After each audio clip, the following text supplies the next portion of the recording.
all the hard work of all of the women who have come before you. And going forward, starting this Sunday at WrestleMania, you will no longer be referred to as divas. You will simply be superstars.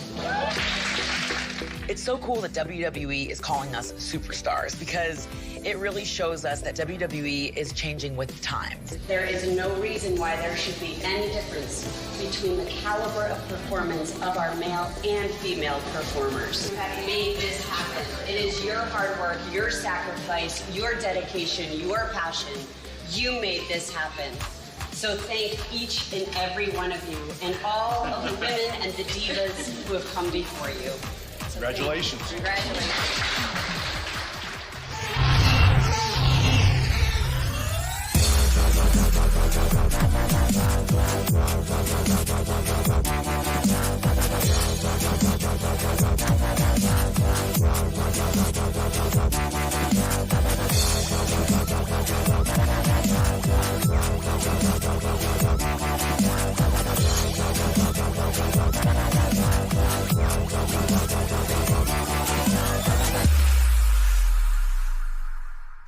And this is A&B Convo's Wrestling Edition.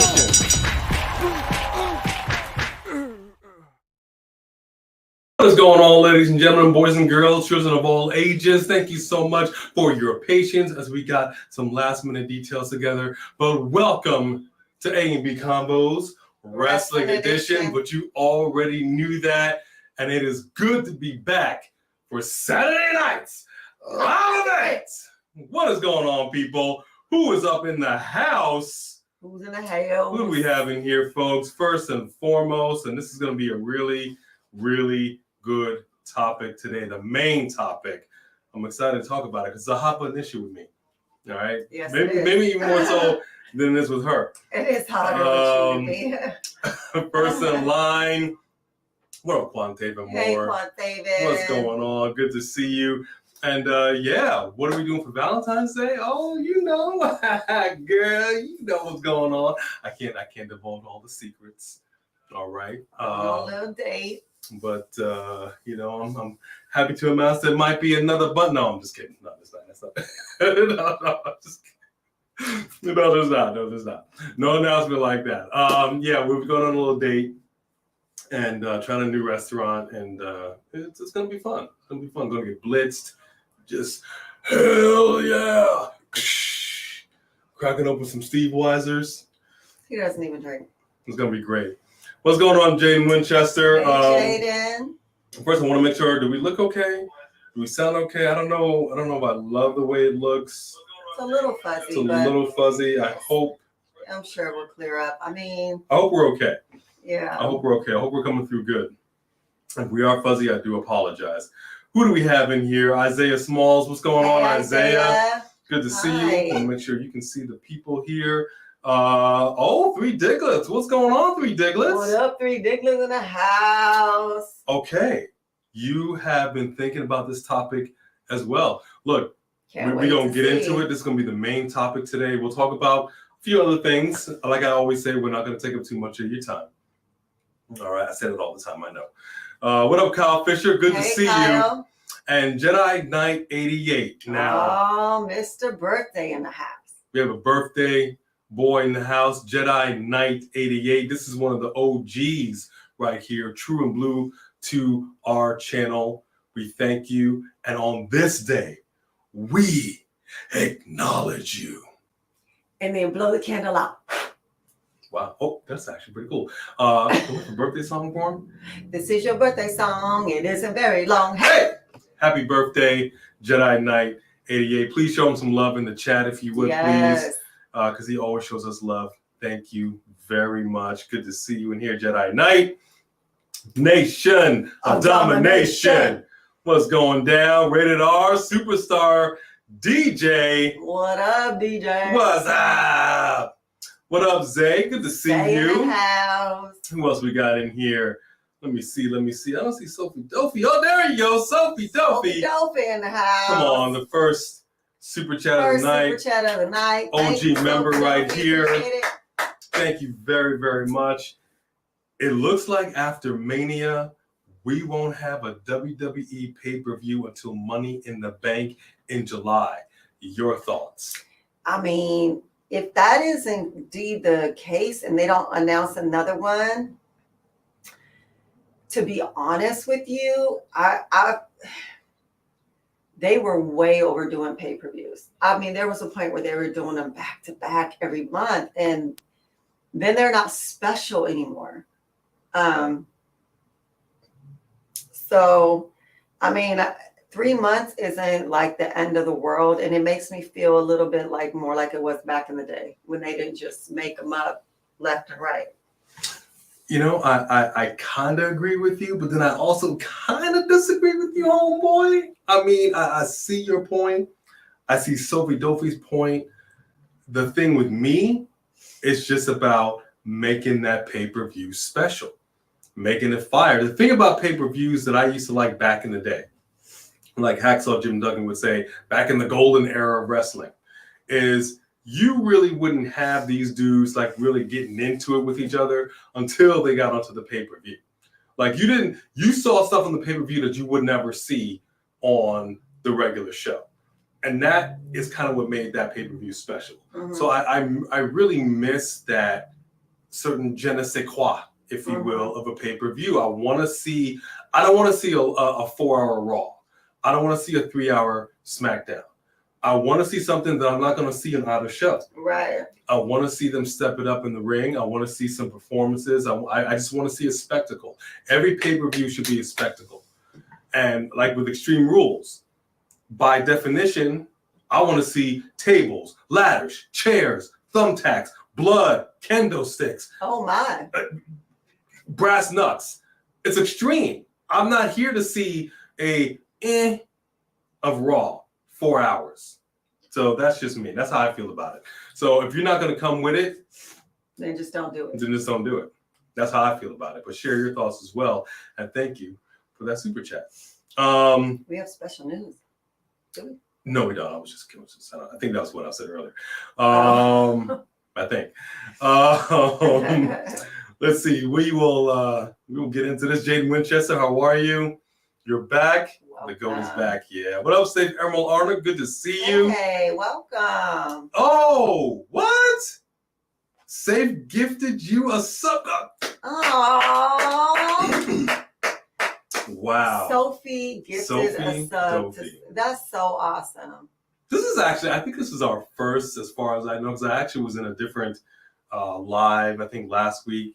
And I think it might have been just Alex's live. And somebody was in here just gifting subs all over. I never seen anything quite like it. I was like, whoa. Somebody coming out the pocket. I've never seen that either. That's awesome. I didn't even know you could do that. That's so cool. Thank you, Sophie Duffy. Every day. And welcome to the membership club. Yeah. Safe Emerald Armor. That is really awesome. Thank you for that. Wow, that is really cool. Marie asks, how are you? Say this, imagine Survivor Series this year. We see Khan, AEW lead, and could win for me. I mean, here's the thing. So we were just watching an AEW special, right? And I mean, no, not AEW, A&E special. And they were interviewing everybody about DX and about the night that they came over to WCW, right, with the tank. And when they interviewed Eric Bischoff, he was like, it makes me so mad to this day because I was in the ring, wasn't really fully cognizant of like what was going on, and I would have opened the door because that would have been the best thing for both of our brands. Like, absolutely. And he said the fact that we didn't open the door, he's like, he regrets it to this day. So now if Tony Khan did that, I mean, we'd be like, oh, you're just copying them. But we'd still be vested. It doesn't matter whether you're copying them or not. You ain't got to come on a tank. It doesn't matter. It's. But we're there for it. AEW. Come on, Tony Khan. Go knock on the door. It's WCW 2.0. As far as for sure. For sure. So you're already copying by default. By default. Do what they did, man. They can't stop you. And I think that Triple H would open the door. And I think it would be so awesome. Who wouldn't want to see some sort of Shield reunion? I mean, just think Just about for that a for a second. A split second. Look, I've said this on previous shows, man. Once a year, the Forbidden Door needs to come down and make this happen. You will make money. I promise you. Every promotion will make money hand over fist. Absolutely. Everybody will be there for it. What are you afraid of?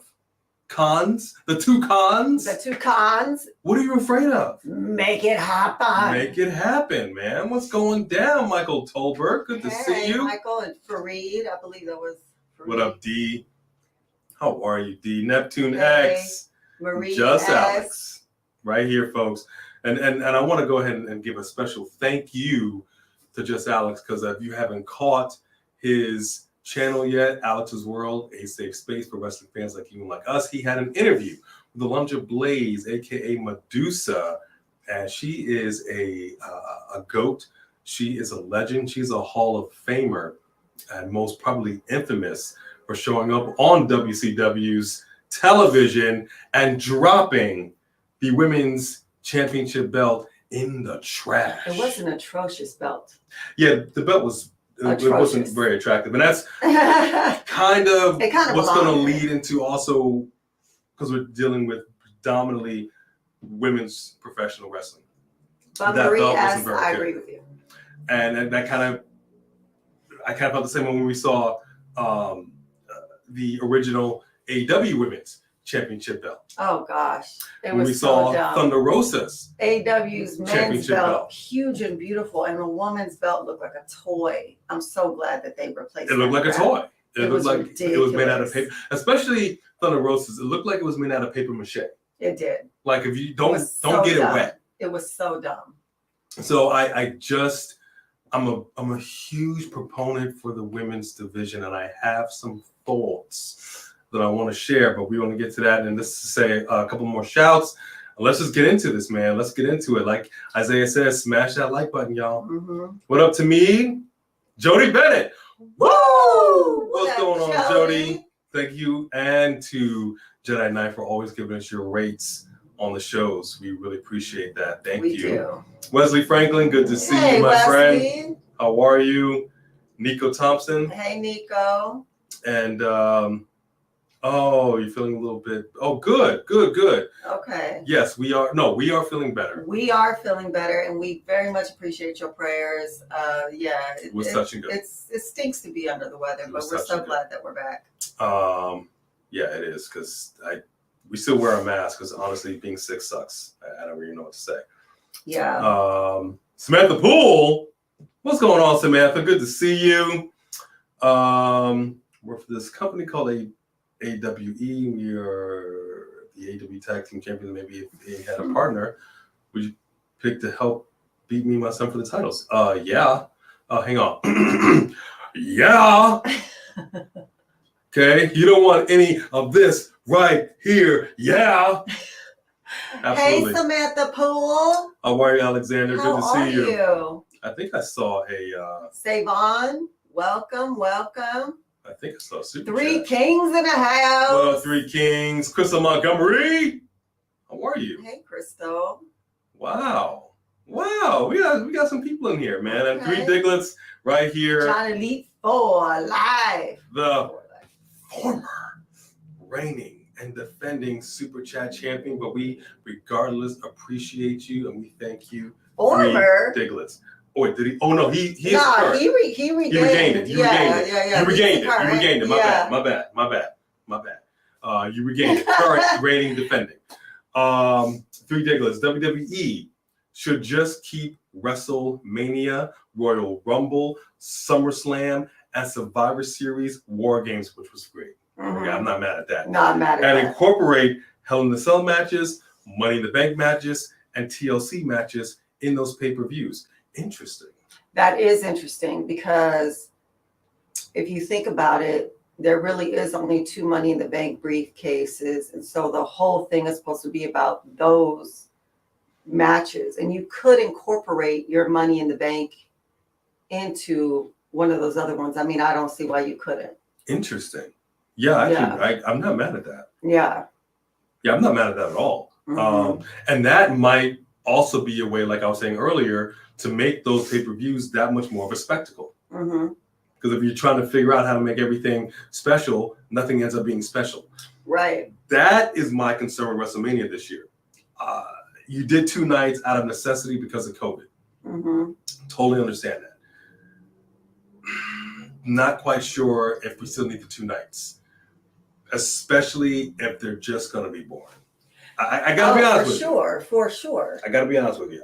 These last couple pay-per-views haven't been bad since Triple H has been in charge.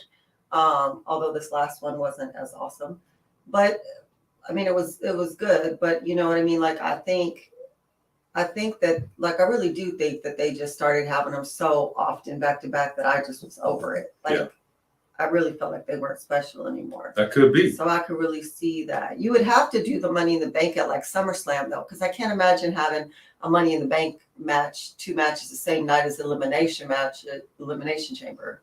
What up, John Elite 45 for life? William Rojas, Roland Bird. All right, folks. Good to see everybody in here. Let's get into this. Let me put up the ticker. All right, let me put up the ticker. Let's talk about it. And it's a brief ticker, and I think you saw in the beginning. So, like I mentioned at the top, women's professional wrestling is back in the spotlight one more again. You saw the beginning of our live today. That basically, the audio that you heard from Stephanie McMahon was her talking to the then Divas on Total Divas, basically saying, moving forward, we are retiring, sunsetting the Divas term. The phrase is done. You will be superstars just like the men. So I've had some conversations with a couple of people. Just asking one of them, especially since he had an interview with Alundra Blayze, and I got to ask the question before we get into what she said. Hi, Brandon. What do you all think of the state of the women's divisions in professional wrestling? Not just WWE, not just AEW, but, Impact. I mean, Ring of Honor, but, technically AEW. You've got Maria Kanellis' promotion. You've got AJ Perez's promotion. Where are we at? Where are we at right now? Have we gotten to a point where we can say they are on par with the men? No, and I don't think that I have a problem with the comparison thing. Men and women are different. And the fact that we want them to be exactly the same, to me, I'm not all about that. Women are women, men are men. I'm not saying that they're not equal, but this is predominantly a man show. These are predominantly men in the audience. A good portion of them want to see TNA. And the only other way they want to see women is if they are hard hitting, putting their bodies on the line, doing what Bianca and Sasha did to win an ESPN award. And we don't see that from the majority of the women. And one of the things that I think that first of all, growing up, I know this is corny, but I loved Glow. I did. I'm not even going to lie. I watched Glow and I loved Glow growing up, right? The thing is that, WoW is cool. It's cool. Does it have the same weight that WWE has? Of course not. Does Impact? No. First of all, I thought Mia Yim was fighting better she was at Impact, right? I thought she looked stronger at Impact than she looks since she's been back here. Okay. They had her looking strong in the beginning, and now I don't know that they know what they're doing with her. AEW has some really strong women who are really coming with it. Right now, Britt Baker and Jamie Hayter, tough. But also Jamie Hayter just injured somebody really badly. So it's like, we want you to step it up, but do we want you to put someone else on the shelf for 6 months to a year? I mean, she jacked her up. Well, And I'm not saying it's Jamie Hayter's fault necessarily. If you saw the match and you saw the injury, I felt like, I told him when we saw this match, I felt like Bunny, like Jamie Hayter was trying to do a move and Bunny was trying to block her and reverse it, and Jamie Hayter wasn't going for it. There was a lack of cooperation a little bit on both parts. Mhm. So they kind of struggled. Jamie Hayter's stronger, so she won the struggle. But in doing that, everything was off. And you could tell instantly that that girl was jacked up. So we don't want to see that either. Like, we want to see y'all get down, but we're not really trying to see somebody end their career or be out really injured. So I do feel like they need to find, because then you have Jade Cargill, who is amazing, the whole package, but still green in the ring, and sometimes hits too hard, sometimes doesn't hit hard enough. She just can't even figure it out, right? Inconsistencies. But here's my main thing, people. If you listen to what we played in the very beginning, what Stephanie said is that the women, there's no reason they can't be the same caliber of wrestling as the men. Who's in control of the caliber of wrestling these women put on? So that goes to training. That goes to training, but yet we have a good handful of women who are coming out front. Rhea Ripley, you've got Beth Phoenix, who's always been up and above. You've got Bianca Belair, you've got Charlotte Flair, you've got Sonya Deville. You've got these heavy hitting, hard hitting, performing. We want to see them all day. But then you have Dana Brooke, and you have Nikki Cross, and you have Natalya, and you have Aaliyah when she was there. Can they carry a show? No, they can't. They're not giving it the same. You have to be out to be willing to put your body on the line on the same level and caliber that the men do. And Natalya is not willing to do that. She has been, you saw her behind scenes of Total Diva, pissed off because Naomi kicked her too hard and made her pee on herself. You're a wrestler. People are supposed to kick you and hit you. Yeah. And she's prissy and doesn't want actually to get hit. So how are you supposed to have a good match with that? Now, granted, she did just get Marsha Brady. She just came back from... Her new character is so dumb. She just came back from injury, nose busted open. New nose. New nose, new attitude. Ruby Soho'd it. I don't love the hat, but I mean, it is what it is, right? I mean, it's whatever. It's nothing to write home about. My thing is, I've always said the women are just as capable as anybody else. Obviously, generally speaking,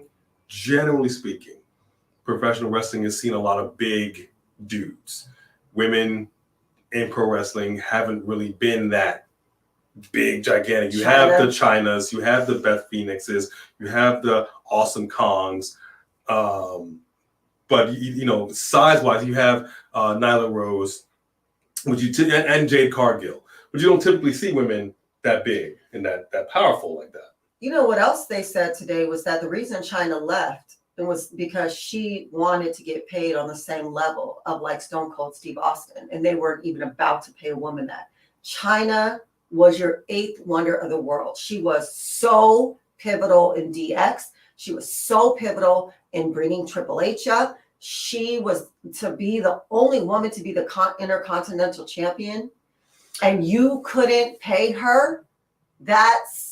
And I know that's a different day and age, but dang well the women today are still not probably being paid like the men. They may be paid more. And maybe Charlotte has a good contract, but like on the average, well, I don't know, because they probably have some low paid men who are jumping around somewhere like Reggie too. Whether you're men or a woman, you've got a job in either division. Somebody's taking that L all the time. Right. With Chyna, I actually liked her when she first premiered. and she had a strong jawline. She had bigger muscles. Then she kind of feminized herself a little bit. She got a little surgery. She lost a little muscle tone. She was still strong. I preferred the enforcer. Of course. China. Of course. You would see her, and she would just bear hug and just ragdoll. Yeah. Women, man, I loved it. I loved it. It's like progress for me. Have the women made progress in professional wrestling? Obviously. Of course. Obviously. Do I feel like they're on par with the men? I think by default they should be. And just look at WWE for a second. I've said this many times. If you are a person of your word, like Stephanie claims, that you are on par with the men, there should be no difference. Her own words. She said there's no reason you shouldn't be the same caliber. That's what I'm saying. That's up to them. But here's what I'm saying. They have to bring the caliber. Listen to what I'm saying. Listen to what I'm saying is, you know how it is when you have a job and you feel unmotivated because you just don't feel like what you're doing. You're putting your best foot forward, but you're still not getting that promotion. You're not getting that paycheck. You're not getting what you feel your coworkers are getting, right? So you feel a little unmotivated, right? Let's just say, you know what I mean? No. So what I'm no, because you give me a chance and I'm gonna try to prove you wrong. I'm gonna try to show some people do, but what I'm saying is sometimes people get a little unmotivated. I'm not saying that women are unmotivated. What I am saying is, if you show them that, if you say we have you here and we have them here and everybody's on the same playing field, okay, great. You have the same opportunity. Then you put up or shut up. And I say this, that if you're no longer divas, you're superstars, great.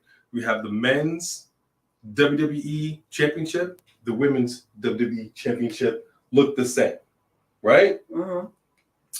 You have Smackdown, NXT, and Monday Night Raw. Raw has its set of tag team titles for the men, as well as SmackDown. I totally agree with you on that. And this is the reason why, because they split the brands, why we have the Universal Championship. There's another reason why we have the Raw and SmackDown Women's Championship. But yet, some reason, the Women's Tag Team Championships at one point had to be defended between all three brands, which was crazy. Like to see, who was it at the time? Was it Nia Jax and Shayna Baszler show up on NXT? That was nuts to me. And that didn't make any sense. And I think it was William Regal said, you know what? We're going to give our ladies their own set of tag team titles. And they did. Okay, great. Now we only have to defend it between two brands. Still not fair. AEW has TBS champion Jade Cargill. AEW has too many champions. Perhaps, but I'm saying a mid-card championship for the women. Not everybody is going to be the guy or the woman. I agree with you. I completely agree with you on that. I'm not saying that that's not the case. They absolutely do need to give a mid-card title to the ladies, for sure, hands down. Do they need to give the ladies another full pay-per-view by themselves? The last one wasn't good. No, I'm not even saying a full pay-per-view. But I'm saying that they were like, yeah, we're going to give you your own pay-per-view. And the women didn't show up. Some of the matches were good. Some of them. But you had a whole pay-per-view. Everybody should have made it so good that continued. That was an opportunity.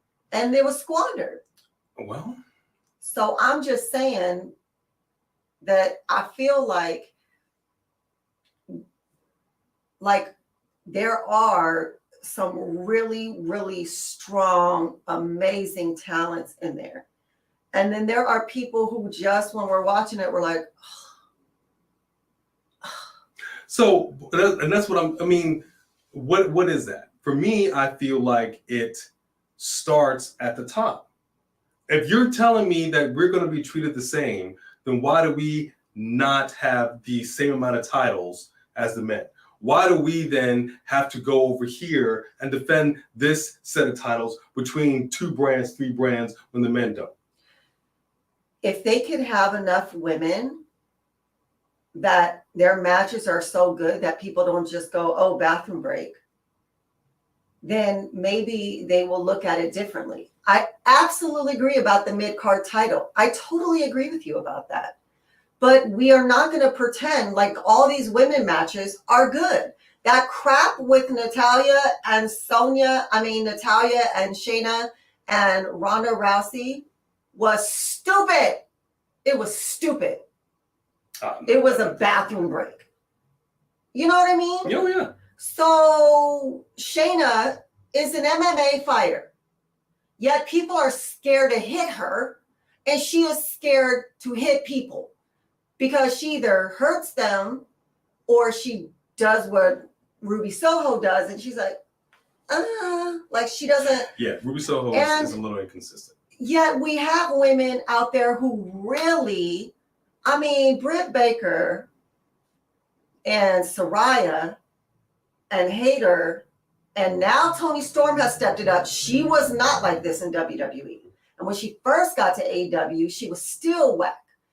But now she got together with Saraya, and Saraya, whatever. Saraya. And she has stepped her game up. And these women are hitting hard, and they are putting on a show, and everybody wants to see that fight, men and women.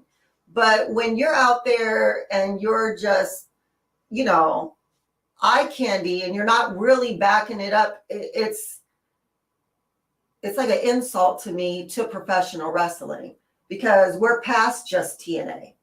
That's fine. Everybody wants to be attractive, but you need to be able to actually be out there and do the sport, and you need to give us a real show.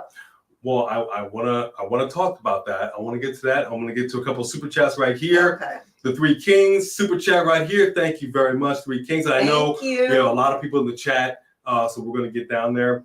Backlash, Money in the Bank, Hell in a Cell last year had damn near rematches all from WrestleMania. Besides the Cody Seth trilogy keeping it interesting, it was getting old. Mm-hmm. Hashtag facts. Yeah, no, how many times did the Street Profits fight the Usos? Facts. Now, we aren't going to lie. We have seen the Street Profits and the Usos fight in person on more than one occasion, and they are amazing. Amazing. Mm-hmm. And I really thought the Street Profits, I really still believe that it's either between the Street Profits that need to take the titles, or I would love to see Sheamus and Drew with the titles. But either way, they put on a good fight, but come on. Like we see it week, and it's not just the pay-per-views. It's that you don't even save it for the pay-per-views. You show it to us week after week after week, and then we're supposed to carry the pay-per-view when we just saw it every week in between the last pay-per-view when you showed it. So I completely agree with you. Completely agree with you. I wouldn't mind seeing, I never thought I would say this, but I actually am liking the Viking Raiders right now. Oh my gosh, I agree with you. For the first time ever. And they're very good wrestlers, so I don't take anything away from them at all. I just didn't love the gimmick. But bringing Sarah Logan back in here and this new... So I wouldn't mind seeing the Viking Raiders, Drew and Sheamus, the Street Profits, one more... I'm going to say this. Alpha Academy. Because they're good. They are good. Just have a fatal 4-way kind of a tag team thing. I wouldn't mind seeing that. It's a lot of beef in that ring, but it's a lot of talent. I would not be mad at that. 3 Kings, thank you very much. Thank you. Let me see what some people say here. Kano versus Bull Nakano. Shoot. You said nothing but a word right there. WWE women deserve better. Hashtag that. AEW women's division is good. Impact women's division is good. NXT uses their women. Yes, they do. Mm-hmm. Yes, they do. As a matter of fact, we get more women's matches on NXT than we do in the main roster. And they are good matches, usually. 9 times out of 10, 8 times out of 10, their matches are excellent. But excellent. Gigi Nolan got it. Oh, she got so jacked up, dude. Man. That was crazy. Did y'all see that on NXT? That was crazy. I mean, that door did not give. No, that door did not give, and you just knew her face. And then the door broke. I was like, oh my gosh, her face has got to be broken. Wow. If you haven't seen the pictures of her face after that match, you guys have got to look it up. Wow. And when she recovers, she better come back and whoop her mother trucking booty. So all I've said before is in pro wrestling, I'm the Booker T of pro wrestling. You're going to get in here, you're going to take some bumps. It's going to hurt a little bit. It ain't nothing personal, usually. And if we get a little too rough and tough, apologize in the back. Right. Let's just get through this. I don't want to see anybody get seriously hurt. I don't want to see any concussions or anything. But like she said, the last thing I want to see is somebody in here fooling around, phoning it in, not hitting. Look, pro wrestling, we're all marks because we watch pro wrestling. Okay? It is what it is. It is what it is. So at least give us a good performance. Make me believe that what I'm seeing here is right. That's all. And Byron Reynolds. So I know that Alundra was using that same analogy when she was talking about the NBA versus the WNBA, right? And because basketball is predominantly watched by men, it just is what it is. They go and watch the games too, but they're just not gonna. It's just different. It's just a different level. It is what it is. However, like she also said, like when you have UFC, men want to see that because it's real, right? I believe ESPN gave Bianca and Sasha an award for a reason. Your match was so good that ESPN presented you with an award. That means those ladies took it to somewhere that everybody wanted to see. And if all of the women fought like that, I believe we would have more women matches, longer women matches. But we don't have a lot of women who fight like that. We have far and few between women of that caliber.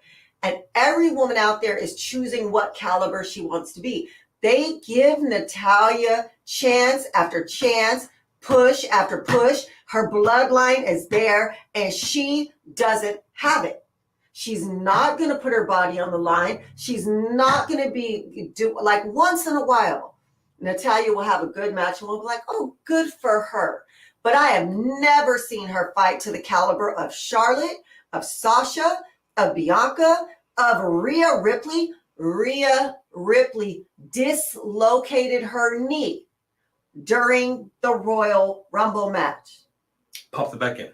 Popped it back in. And then eliminated 9 more people, I believe they said. And that's why I'm excited to see her and the woman that just flapped open her whole skull, the Glamazon, finish the match. Do I think that Rhea Ripley and Beth Phoenix can main align a show? Heck yeah. Do I think they could sell out an arena? Yes. Because those women are going to give us a fight. And everybody wants to see a good fight. What we don't want to see is women prancing around the ring, running through some dance that they choreographed backstage and thinking we're dumb. And we don't want to see that. I'm not mad at that. Now, what is this right? Brandon, you know what? It's funny you had mentioned Xia Li, Lacey Evans, Sonya, and Tamina. Have no clue what's going on with Tamina right now. No clue whatsoever. Lacey Evans, I don't even know what to say. I mean, we watched her match with an absolute nobody. I hate to say it that way. And I know you have local people that come in and get up, 15 minutes, whatever. Cool. God bless you. It's wonderful. I don't like seeing that personally because it doesn't show how strong you are when you beat somebody who's obviously an inferior athlete to you. They've been doing that for years. Why not just bring out someone in the back that you're not going to give a push, that you're not using? Tamina, Dana, somebody. A true test of strength is seeing somebody who's your peer and giving you a little pushback and you overcome. That's something we just. I don't like the Brooklyn brawler matches. I think we're past that, but it is what it is, right? But that crowd was dead silent. They didn't react at all. They were just sitting there. Like, I don't know what to do. And her outfit is great. Mm-hmm. I feel like this is probably the character she should have had when she first debuted. The whole time, yeah. I love it. The fact that you're using the clutch, the Cobra clutch. The fact that she's doing push-ups in the ring, the fact that she's telling the audience to salute her. To me, she's doing everything right. And man, She's a stiff hitter. I like the stiff hits. I said it to her before when she first. She is a stiff hitter. When she hits you, you feel it, you see it. But for whatever reason, the people are just not feeling it. Nobody's going to care about her fight. Nobody's going to care about anybody fighting Strawberry Shortcake or whoever was in the ring. Nobody cares about that. The minute that you see anybody in the ring with somebody who looks like that, you're like, this is a bathroom break, because she's just going to throw her around. Nobody wants to see that. That was the worst thing they could have did for her. You should have brought out Dana. You should have brought out Shiley. You should have brought out somebody. You should have did something to make her look strong. And you should have let it be a good fight. Let her and Sonya Deville go at it. See? Because you don't know what you're doing with Sonya Deville now anyway. Because that tag team match didn't do her no good. No, that was stupid. And you could have done that. I mean, they could, but I know that Sonya's a heel and Lacey's a heel, but they could have figured it out. Let Raquel and Lacey go the distance. Lacey is strong. Raquel is strong. Let those two go at it. But I think Lacey is going to have a knockdown, drag out, good fight and earn people's respect. They're not going to give it to her. I think she needs to bleed. She might need to make Foley have a tooth knocked out. Like I think she's got to go to the gut in order to gain people's respect. Yeah. Finally, because the last thing you want is dead silence in the crowd. We've been there, and I think what was it? Was it Money in the Bank? Yeah, but that wasn't for Lacey. They booed her. It was Carmella that they were dead silent for. Carmella. It is awkward. When you talk about awkward silence. I mean, Carmella came out and we were like, you could hear a mouse piss on cotton. Nobody cared. Nobody cared. And then everybody booed Lacey. So that was rough. We got a super chat right here. 3 Diglets. Big super chat right here. Thank you, 3 Diglets. This is what I'm talking about right here. This is what a champion does. See? Defend that belt. The state of the women's division is better than ever. It is neck and neck with the men's division. ? No. But there were moments when women's storylines were the most exciting thing in the moment. There was a time where people just wanted to see the man.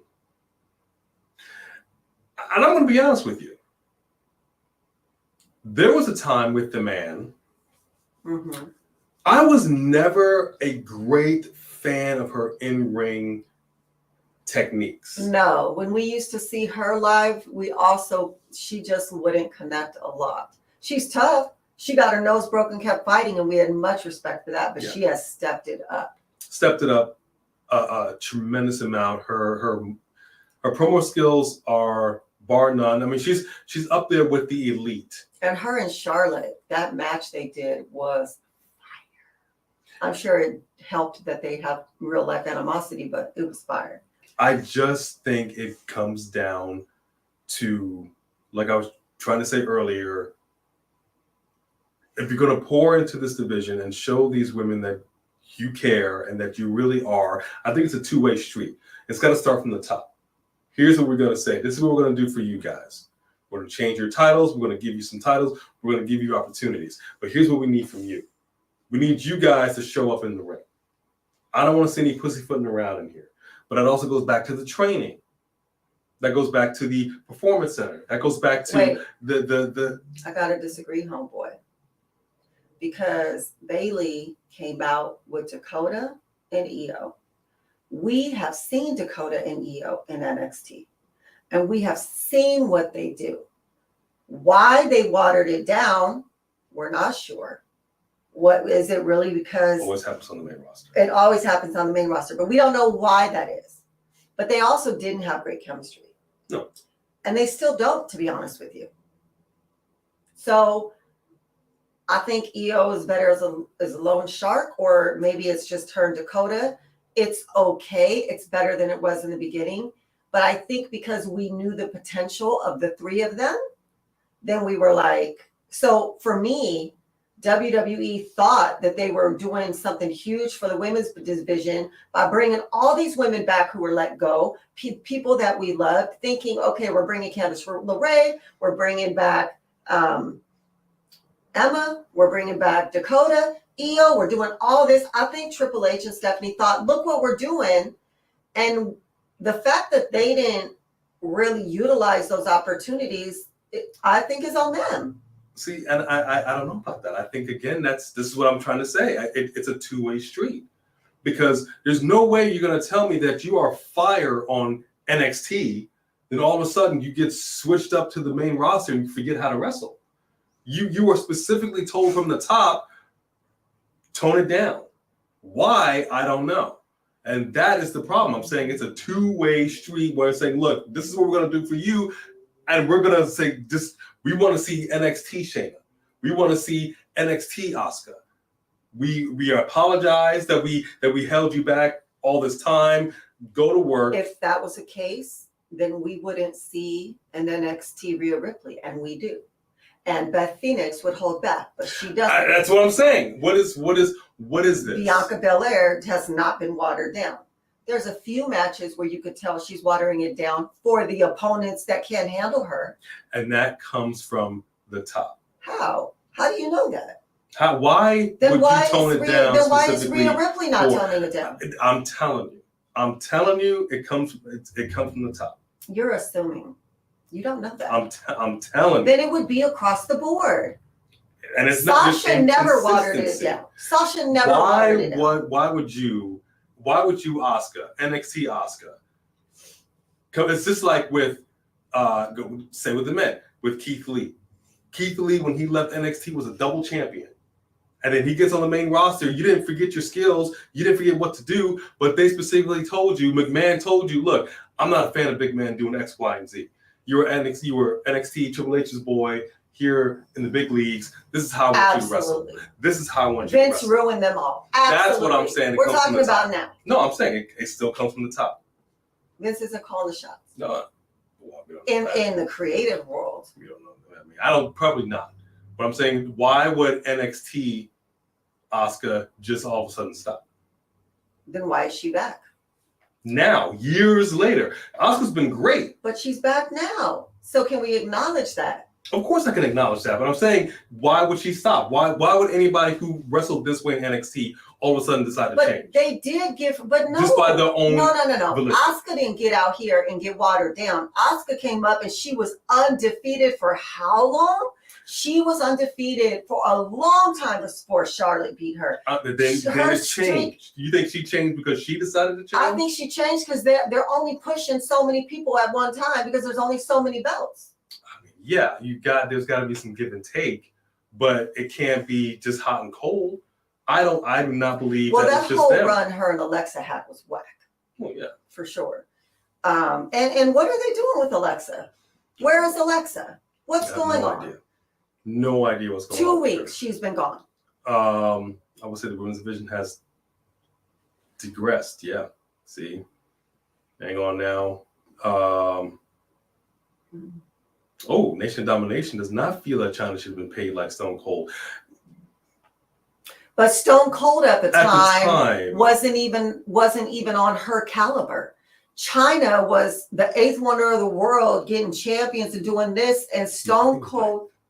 Ninth wonder of the world. But she's up here doing this, and her and DX saved WWE because they were losing the war. She was part of what saved WWE because DX saved WWE from ECW, it was WCW. WCW. So what I'm saying to you is, yes, eventually Stone Cold passed her, but at the time, he wasn't even up on her caliber yet. He wasn't there yet. He wasn't always the great Stone Cold. He was still coming up. The Three Kings right here, big super chat. Thank you very much, Three Kings. We appreciate that love. And you say, I think that was the issue with Ronda. You could tell she wasn't ready to put her body on the line in the same way the women she worked with in the ring, compared to someone like Logan Paul, who was willing to do it all. Absolutely. I agree 1,000%. Ronda comes in the ring and she will do a slam to somebody and she will do some of her UFC moves and she will try to do it without actually hurting somebody after she slams them. But this isn't UFC. This is WWE. You should have learned how to jump off of a rope. You need to do a backflip because you're a professional wrestler now. You should be doing some professional wrestling moves, but she's not. She's still grappling and doing the stuff that is boring when you're not actually doing anything. So her and Shayna are doing that. And I want to see the high flyers. I want to see the people who are doing the whole entire spectacle. And to me, her and Shayna can be really boring. See, now Sonya Deville has a background in MMA as well, but she changed her skill set. Mm-hmm. She adapted it to in-ring professional wrestling. I'm a big fan of Sonya Deville. Love me some Sonya Deville. Uh-huh. Not so much so of Ronda Rousey. I think Becky Lynch, we were watching, I think you guys might have seen it too. Basically, she ragged on her a couple of years ago, whatever it was, saying she was handed the keys to the kingdom just because of her namesake. Right. And you have women like myself and other women who have busted their hump for years in the indies just to get a shot at where we are, and you just walk right in. You literally jump to the front of the line, work with the best of the best, and this is the best that you can do. And then to top it off, talk crap about professional wrestling? Come on, dude. And like he said, Logan Paul, and let's talk about Bad Bunny as well. They both went out of their way to learn how to do some flips, some high flies, some dives. They were like, let me actually take professional wrestling seriously because I respect the business. Don't disrespect it. And she will not do that. I have not seen her do that. I think if I haven't seen Shayna Baszler do it either. Stephanie McMahon, and I've said this a couple times before, when she was in the WWE in her position, I would have made it mandatory. You know, like the company that I work for, they have mandatory trainings every week, every other week for their managers and whatnot. This is just mandatory. You just need to do it. I would have made a mandatory promo class. Stephanie McMahon can cut a promo like nobody's business. When she was part of the Authority, and even before that, she got on the mic, it was gold. Mm-hmm. Not everybody that gets on the mic is gold. Not everybody gets on the mic knows how to cut a promo. Yeah. And that's part of training. You will get there. Will everybody be The Rock on the mic? No. Right. Will everybody be a Stephanie? No. But practice makes perfect, man. Just like with Ronda Rousey, she didn't get into the Olympics. She didn't just decide to do judo one day. Her mom beat her ass, pardon my language, and she had to train to get to the point and the level that she did in mixed martial arts. And the same goes with professional wrestling. Yeah, you clearly have had some training a little bit, you know, with Natalia and whatnot, but you need to get that promo. That's the problem. Skill up. Stop having Natalia train people like she's good in the ring. But she technically knows how to do moves, but to sell them, to make them look believable, again, inconsistent. Right? So inconsistent. But I think it doesn't do the women's division any good either when you have somebody at the top of the ladder, the front of the line, that is a Ronda Rousey, and that is the best that you have. Yeah. And I think that's why they went right back to the well that is Charlotte Flair. Yeah. Because she's got that. She can handle it. She gets the crowd, whether she's a face, whether she's a heel. Mm-hmm. Her in-ring skills are fantastic. Her mic skills are fantastic. Yeah. Say what you will, but would you rather have had Ronda Rousey still being your champion right now? I think not. I think not.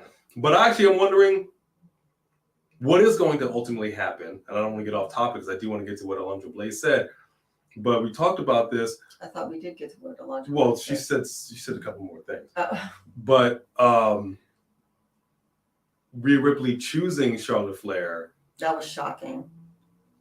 To face at WrestleMania. That was shocking. And totally expected her to choose Bianca. She's been talking about fighting Bianca for months. I don't know what's supposed Bianca to come with and you are on the same show. Yeah, So what does happen if you switching shows? Are you breaking up the Judgment? They better not break up the Judgment Day.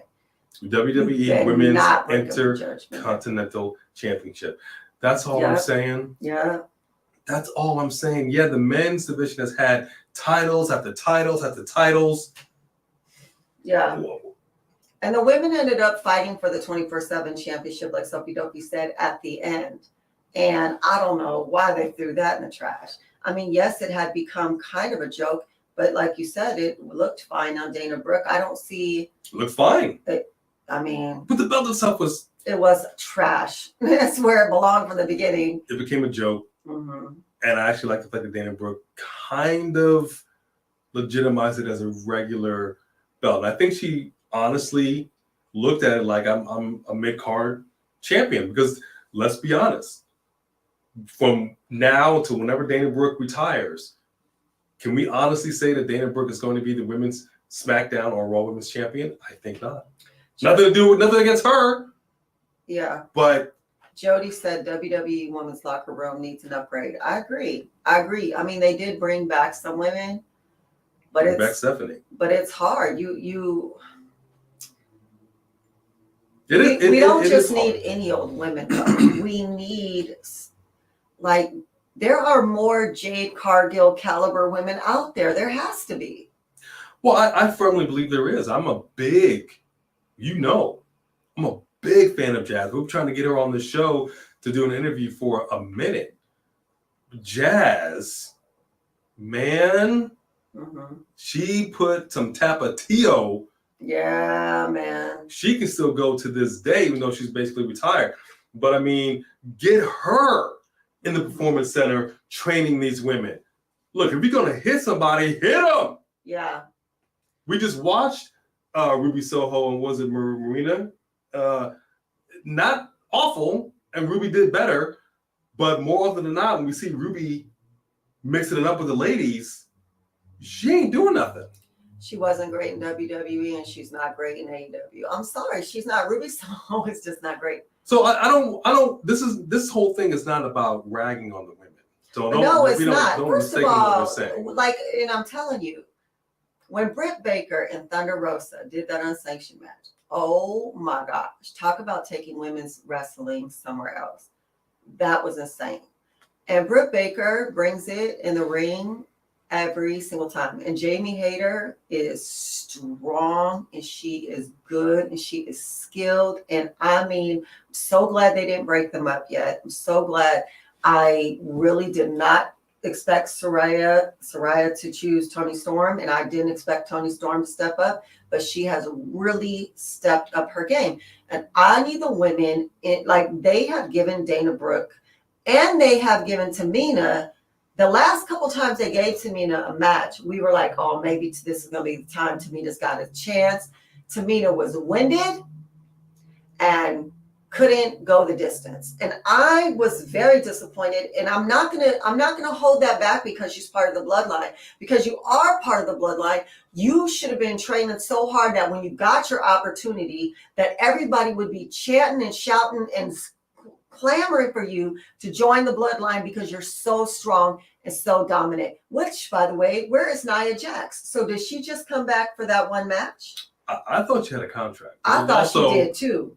This also might be a thing where she needs. So we don't know. Like The Rock claims he's not in ring shape. She probably was not in ring shape. She looked a little bigger than when she left. So I really don't think that she was running ropes. So she might be down in the Performance Center mixing it up a little bit, trying to get into, which would be fine. You know, all I'm saying is for me, for my money. Like you were saying, like with I think it was the bunny that had her possible concussion, orbital bone fractured. Yeah, orbital we don't bone want to see fractured, that. concussion, all that. She was messed up. We don't want to see that. Obviously not. And on house shows, because you're on the road 300 days out of the year, we know you can't go 100 miles an hour every single time you wrestle. We know that. Take it easy on the house shows. But when it's televised, yes. When it's the pay-per-view, yes. You know, perfect example of this was in the beginning of COVID, when there was no audiences and everything was locked down. Like you said, during the commercial break, they just went to the corners and they were just kind of like this, hanging out. All right, come back for commercial. All right, here we go. Let's grapple. Don't do that. You're on camera. We can see you. There are telephoto lenses, so just know that. You know, I'm a worked in the entertainment industry for quite some time. One of the things they told us, especially people who work in the background, you never know where the cameras are. You never know if you're on camera or if you're not. So act like you are. Don't take a break until you hear the word cut. Right. You go. That's all I'm saying. When it's televised, you go. And the other thing is, okay, I know it sounds a little contradictory because we want people to hit hard, but we don't want people to be, like we said, we don't want your orbital bone broke. Her concussion's so bad, they don't even know the extent of her injuries. They're still testing her. So that's bad. Here's the thing. If you don't get hit, if nobody touches you, don't react to it. It's not that hard. If I go like this and I don't come anywhere near your face, don't pretend that I hit you. We can see you. If nobody connected with you, we know that. We know that nobody actually touched you. So when we see you knee somebody, but you're this far away and then they fly back, I'm not quite sure if it's you went back too soon before the knee came, if they were too scared to get close to your face. I don't really know whose fault that is, but I don't want to see it. And that goes for both the I don't men want to see it. and the women.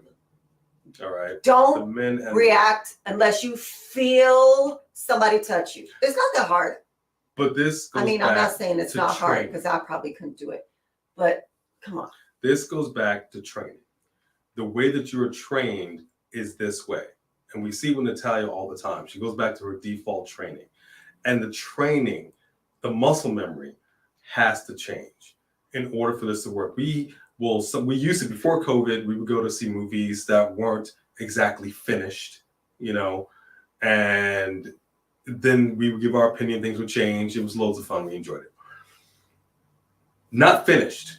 Like we talk about Black Adam. We still have differences on Black Adam.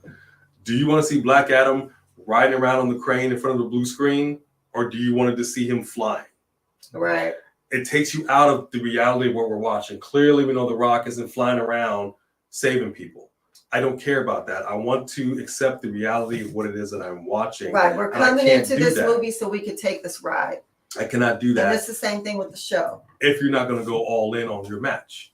That's all we're saying. So it's not so hard to do training, to take a hit, to take a bump. When even with the guys, I see it all the time. When they do like I forget what the move is. I think Road Dogg did all the time. Pick him up, or even Bret Hart uses it all the time. Pick somebody up, kind of slam them down, like you give them like kind of like a nutcracker. You don't really want the family jewels crushed. I get that as a man. So figure out a different way to connect your lower end with that person's knee. But if you literally are just standing and then there's like this much air between the knee and your nuts, how then am I going to believe that you're like, oh, when I clearly saw there was no contact, bro? Come on. It just takes me out of the reality of what it is that I'm watching. That's all. They could have hung that low. You don't know. Well, wisdom is, according to Maurice. Neptune X said, B spitting facts right now. She can definitely out promo The Rock. Thank you very much for that super chat. Woo! Thank you. That was Charlotte Flair. I'm aware, but I like doing the woo. I mean, it's fun. That was the wrong promo. I'm going to take that one back. Whatever. I wasn't trying to be The Rock. I was doing the woo because the woo's fun. Sophie, you're asking if we think AEW is possibly setting for a first ever blood and guts match. I mean, they already had a blood and guts match. It was just unsanctioned. I'm for it. I want to see it. She does not so much. I'm not really for all the blood and the guts, but I want to see. I love Britt Baker, man. When she's got the blood coming down, she had the shirt. We saw Daniel Bryan get busted open like a stuck pig at a luau. I'm not mad at the blood. I want to see it. I want to see the thumbtacks. I feel like the women's divisions, you need a little kick in the arse. I think maybe we do need to do a thumbtacks match. Every single one of you. This is what you're going to do. This is how we're going to do it. Receipts for all of you for that crap match. 3 Diglets, super chat right here. Thank you very much, 3 Diglets. 3 Diglets. Super chat champion. I think most female talents just aren't good enough. Ooh. That's why their matches aren't good. The bar as far as wrestling goes is Bianca Belair and Asuka. And for mic skills, it's Zelina Vega, Maxine Dupree, currently, in my opinion. Yes, so let me tell you something. I like Maxine, and I really would love if she was a badass in the ring, because she really is good on the mic. Zelina's good on the mic, but she's so little. There's only so much she could do. That's just real. AJ was good too, but the thing is that there's a different kind. There's a different kind of fighting you're going to see from the smaller ones than what you're going to see with these powerhouses. And I do think that it's pretty stacked, because you do have Charlotte, you do have Bianca, you do have Bayley, you do have Rhea, you have Beth now coming. We already know Beth and Rhea is going to be fire. And Becky is a hard hitter, even though she's smaller, she's really hitting it up. Lacey is strong, and I believe that she could really go too. So I think that there is a caliber of women in there that can really give us those matches. But the rest of the locker room, yeah, Candice LeRae, Emma, they're all just B players. They're all just... And there's nothing wrong with a B player. You know, a record has a B side, and sometimes the B side hits. Which is why you should bring those people out instead of the strawberry shortcake nobodies. Has a B side, and sometimes that B side hits. The better side. You know. Look at you flinching. But I haven't hit you in a while. But that's why the B players need a B title to fight for.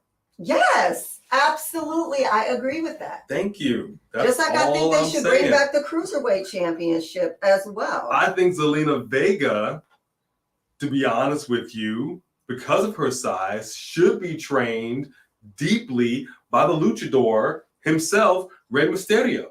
She could be bouncing around that ring. She could be a serious contender. Look, still, technically speaking, she's Queen Zelina. Okay? She came back fire. They doesn't really totally mix it up in the ring. King and Queen, man, dropped it. But she can kick some butt in that ring if the training is right. Actually, I want to give Carmella props too, because Carmella's might be going back and forth trying to figure out her character, and actually going back to the OG character.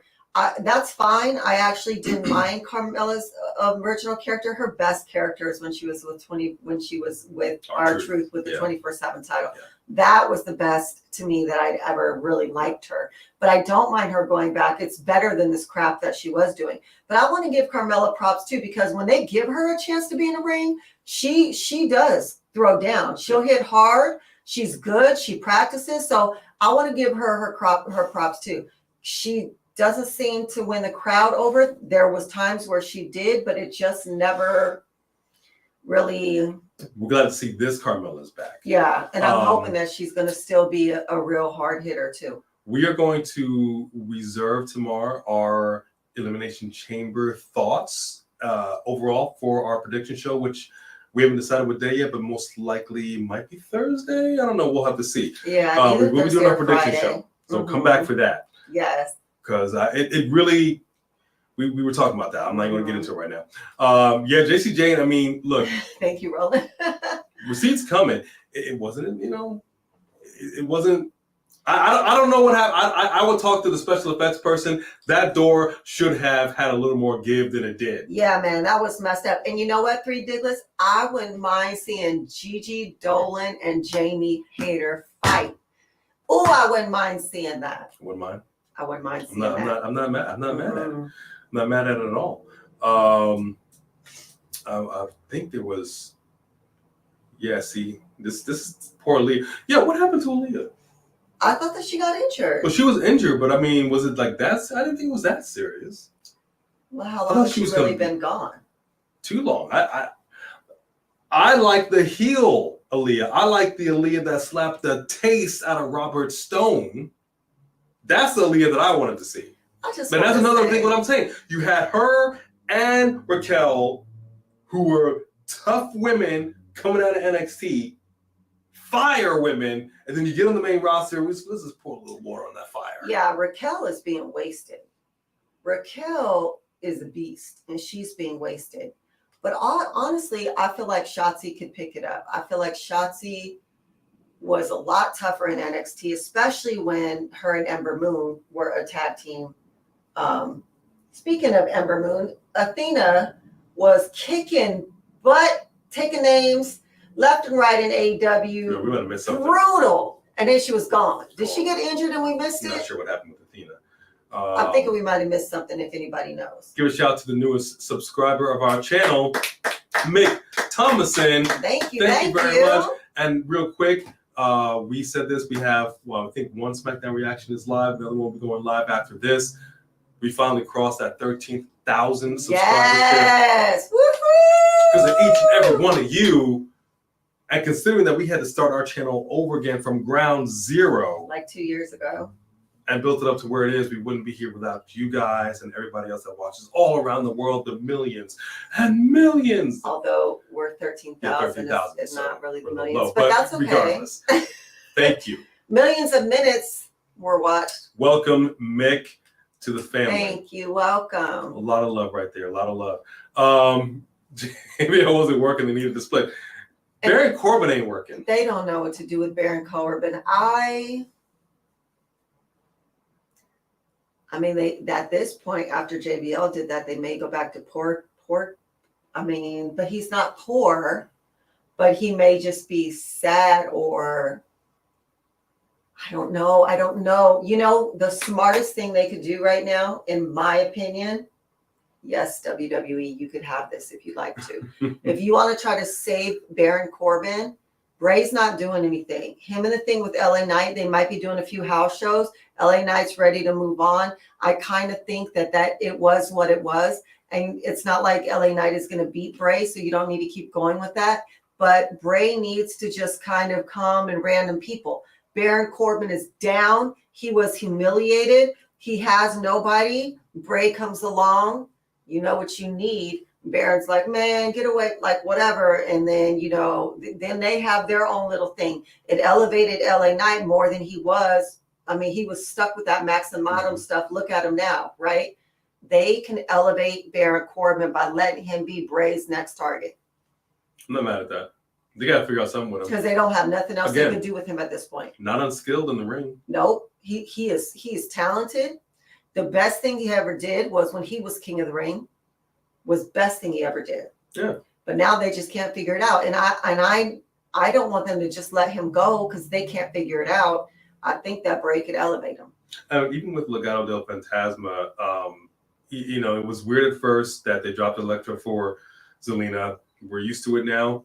But because it is a faction of this weight, and they just had a thing, I think you missed it, it was a digital exclusive where Santos went backstage to Ray and they exchanged a moment. I'm going to show that to you later. It was a luchador moment. About that. Yeah. It had me in my feelings. I'm not even going to lie. Had me in my feelings. But I feel it would just elevate Legado that much more. Again, being Zelina Vega, being the queen of the ring, to come out with your crown, come out with the scepter, and use that thing as a weapon. Yeah, absolutely. Against opponents. Absolutely. Why is she not using? Why is there no scepter now? And why are you not helping Legado in that way? No, absolutely. No argument. Is she the queen or isn't she? No argument. Is she a heel or isn't she? And where's Wood's crown? I mean, it's ridiculous. It's ridiculous. You don't let them be king and queen and then just drop it. Pick it back up. You make a good point. Back 850 up. Big boy. Big boy! Big boy in the house. Jody, is Io going to turn? I think if they lost the titles, 805 Big boy. I think she might. And if she does, I want her to go back to being Io Shirai, quite frankly. And I'm talking about NXT Io. That's kind of what if they do it. But see, the thing I have though is the stock. Is let Asuka come and get in her ear. And then Io comes over with Asuka. Because if you could get Io and Asuka on the same page as tag team partners, give them the titles. Are you kidding me? Yeah, unstoppable. They could be unstoppable. Yeah, that could be unstoppable. And they have chemistry. Yeah. Mostly because they speak the same language. In fact, that's not mad at that. Not mad at that. So, I know there's some more super chats. So I'm having some issues trying. Richie Bailey's in the house. Oh, Richie Bailey. Oh, what's going on, Richie Bailey? Trying to pull up so you guys that can arm drag thing Ronda does. Yes.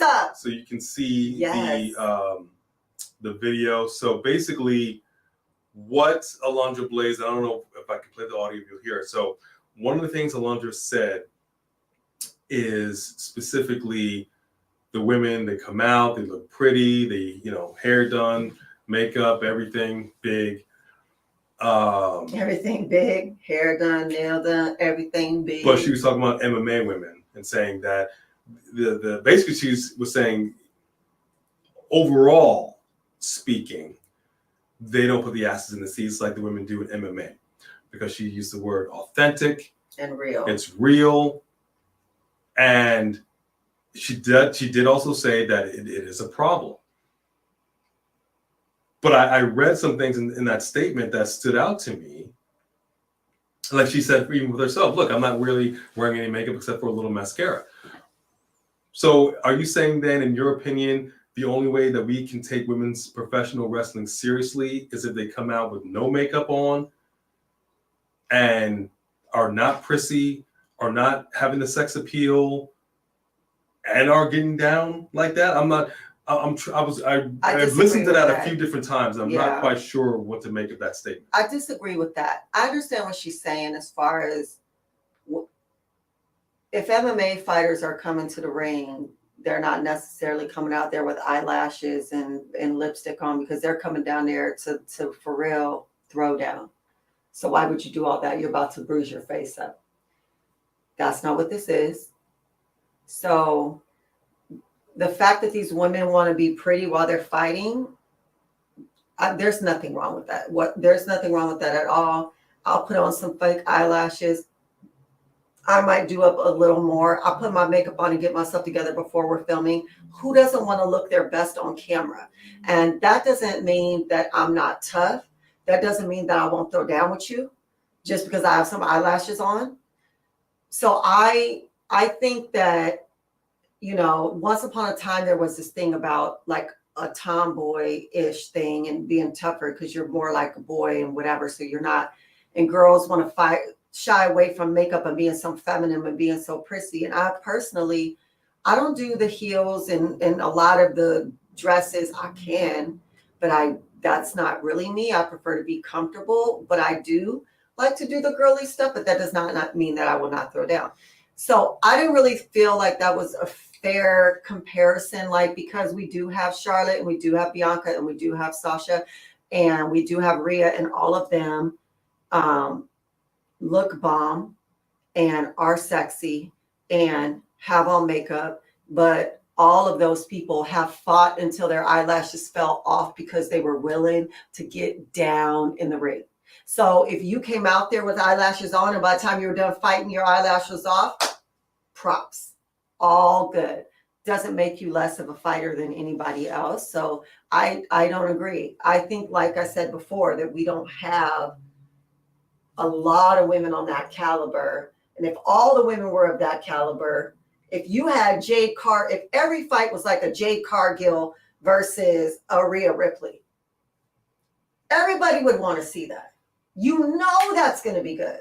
So that part I didn't necessarily agree with, except when you come to Natalya coming out now with her breasts so big and up under her chin that all I could do is stare at her breasts, because they're bigger than your face and they're just here and shiny and gel and like, hello. So I'm close. You just push the girls up. Good gracious. So I'm just saying, there are people in NXT, and especially someone who's not there anymore, who constantly had outfits where you have a nip slip, where you can see when you open your legs. I mean, that's distracting. And no, we're not taking you seriously, because instead of trying to show us your skills, you're trying to show us your ass. That's not the same thing. So in that case, where she's talking about you're just going out there all pretty, you're just getting TNA attention and you actually don't have the skills to back it up, that's a problem.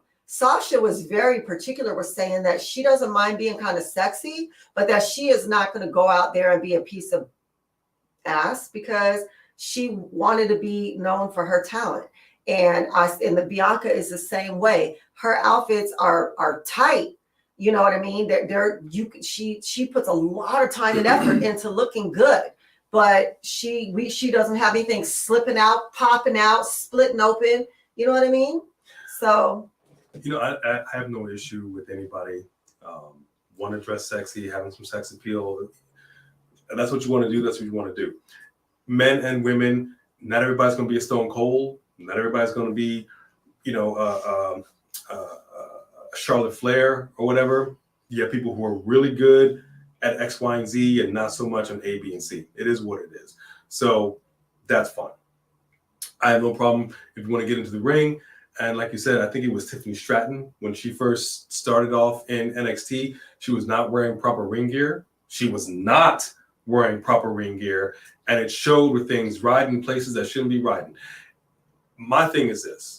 And I've said this before. And she could be a heavy hitter, but she's good in the ring. She's very talented. She's distracted us with her ugly outfits as unprofessional outfits. As an African American male, all right, growing up as a young man, my dad would tell me, "Look, just right out of the gate, you're going to be judged. It's not fair. It is what it is, and just go into the world knowing this. And you got to make some slight adjustments." And I've always known this. Okay, so. As a woman in this industry that, like you said earlier, it's generally been a men's industry and women have been trying to fit into it. If you want to be taken seriously as a professional wrestler, I don't think it does you or your brand or whatever you want to call yourself any good if you're wearing something that is grossly distracting and things are riding up and you're constantly moving things and constantly pulling things out, that sort of thing. And it's taken away from the in-ring fighting, the in-ring skills. That's the issue that I have. I said all the time, has that outfit been battle tested? Right. Did you run the ropes in this? Did you do a match backstage, or was this just a nice outfit that you just right that second put on and got out here? Had no idea. I can't begin to tell how many times you see that, and they're pulling stuff up or holding stuff up, or they're like trying to fight like this, holding their what in the world? So all I'm saying is, who's making their outfits for you? And I don't think it helps your cause when that is taking place. Now, that is also not to say men haven't had wardrobe malfunctions, okay? Stuff has slipped out, and men go the same way. Make sure your tights are on tight. Make sure nothing's pulling down. Just saying. I don't care how massive they are, Miz. Contain them. Wait a minute, something slipped out? Where did I miss? Nothing you need to see. Was something slipped out? I'm just asking, because I didn't remember seeing something slip out. Nothing to see here. All I'm saying is, man, this is professional wrestling at the end of the day. When you walk through those ropes, you are not a brand outside that ring. You are a pro wrestler. You lace them up. And Sony India used to say, put your hair up and square up. That's all. That's all. And you know what, Sophie Dophie, I got to tell you, I don't really care for Chelsea Green. She's okay. She's another Emma or Candice. See, I disagree with you, homeboy. I like Chelsea Green. She's all right. She is all right. That's it. There's potential there. She's another all righter. There's potential. Really? That's what you saw in this match? There's potential. They brought her back to lose. I wouldn't say all that. I felt bad for her because she kept breaking her wrists or whatever. And she just didn't get the shot that she needed. She's a skilled wrestler. So this match, was that a shot? Because let me put it to you like this. That wasn't a great match. It was okay. You have her and Eva Marie. Right. They both kind of are doing the same thing. Yet somebody's in-ring skills are up to snuff. Somebody's were not. They didn't even have Eva Marie fight this last time. Did she actually fight somebody? She did nothing of any. I'm trying to think. Did she fight somebody? That's all I'm saying. I don't remember her. I know she got in the ring, but I don't remember her actually fighting anybody. Tegan Knox. Yeah, I kind of. Same thing. I mean, Tegan Knox, she had, I think, brown hair when she was released, and she comes back with multicolored hair. She doesn't have the braces on her knees. She's good in the ring, but there's tougher. They're still Just not the caliber of wrestler I'm talking about. I'm talking about Rhea Ripley. I'm talking about Raquel. I'm talking about, let me tell you something. Dakota can hit hard to be as little as she is. She can, but that's why I'm saying if you're going to pour into this division, there's like with a weight class, like we saw Big Show take on Rey Mysterio. Let's be perfectly honest. My man comes up to his kneecap. In no stretch of the imagination did we ever think Rey Mysterio on paper could ever take it to the Big Show. And yet they got down. They figured it out. But there's a weight class. That's why you got to have something for these ladies to fight for. Not just to fool around in the ring. Nobody gets into professional wrestling if you don't want to be a champion. Right. But if I'm going to be a professional wrestler, nobody goes into professional wrestling saying, I want to be a jobber. I want to be a Brooklyn brawler. Nobody says that. Whatever happens after you get in there is what happens. And you got to try to change your destiny. Stone Cold wasn't always Stone Cold. He was stunning. He had hair. He was a ringmaster. Things change.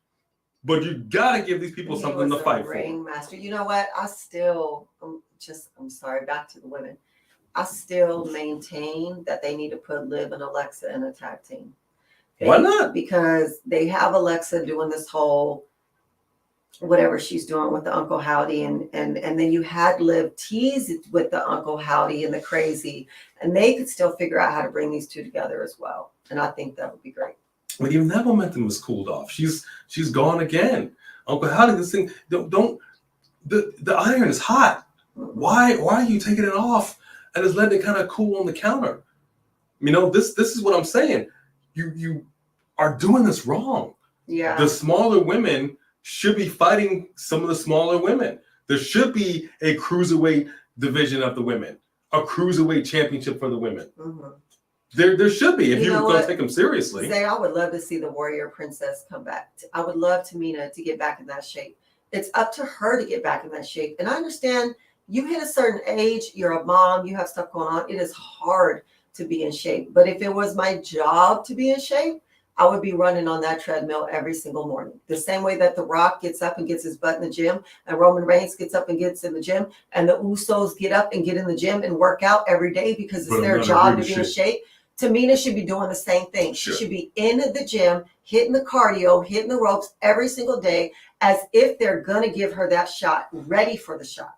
Thank you, Sophie Dovey, for the "we look better than we did last time." Sorry, we look like trash. But I'm glad we look good. And a super chat right here from Xavier. Thank you very much, Xavier. Thank you. I got somebody that agrees with me. I agree with triple threat match at WrestleMania. Sami Zayn, Cody Rhodes, both win belts. Roman part-time. Ooh, part-timer. Reigns is gone. I mean, everybody knows I have not been quiet about the fact that I believe Roman is on his way to Hollywood. I believe he's on his way out the door. Ridiculous. I will go into further, actual predictions as we get closer, but ridiculous, man. I do believe his part-time is on the way to no time. I agree with that. When that will be, I do not know. Have many a year left in you, sir. You went through hell and high water for them to push you, shoved us down our throats, and we regurgitated you out. You are finally at the top. You have been on top for over 2 years. Are you speaking French? Because I never regurgitated him out of my mouth. My mouth was always You're damn right you ain't regurgitated him out of you. Family show. This PG. All I'm saying is I really have a hard time accepting the fact that you finally get to the top of the mountain and people in this business would kill to be where Roman Reigns is. Just to dial it back, okay, I've reached it, and now I'm going to go and slow down. You can't leave him there forever. Other people have to have their moment. Cody needs his moment.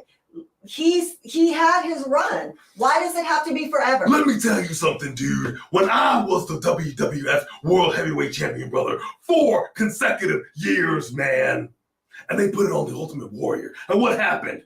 They had to put it back on me, Jack, the 24-inch Pythons, brother.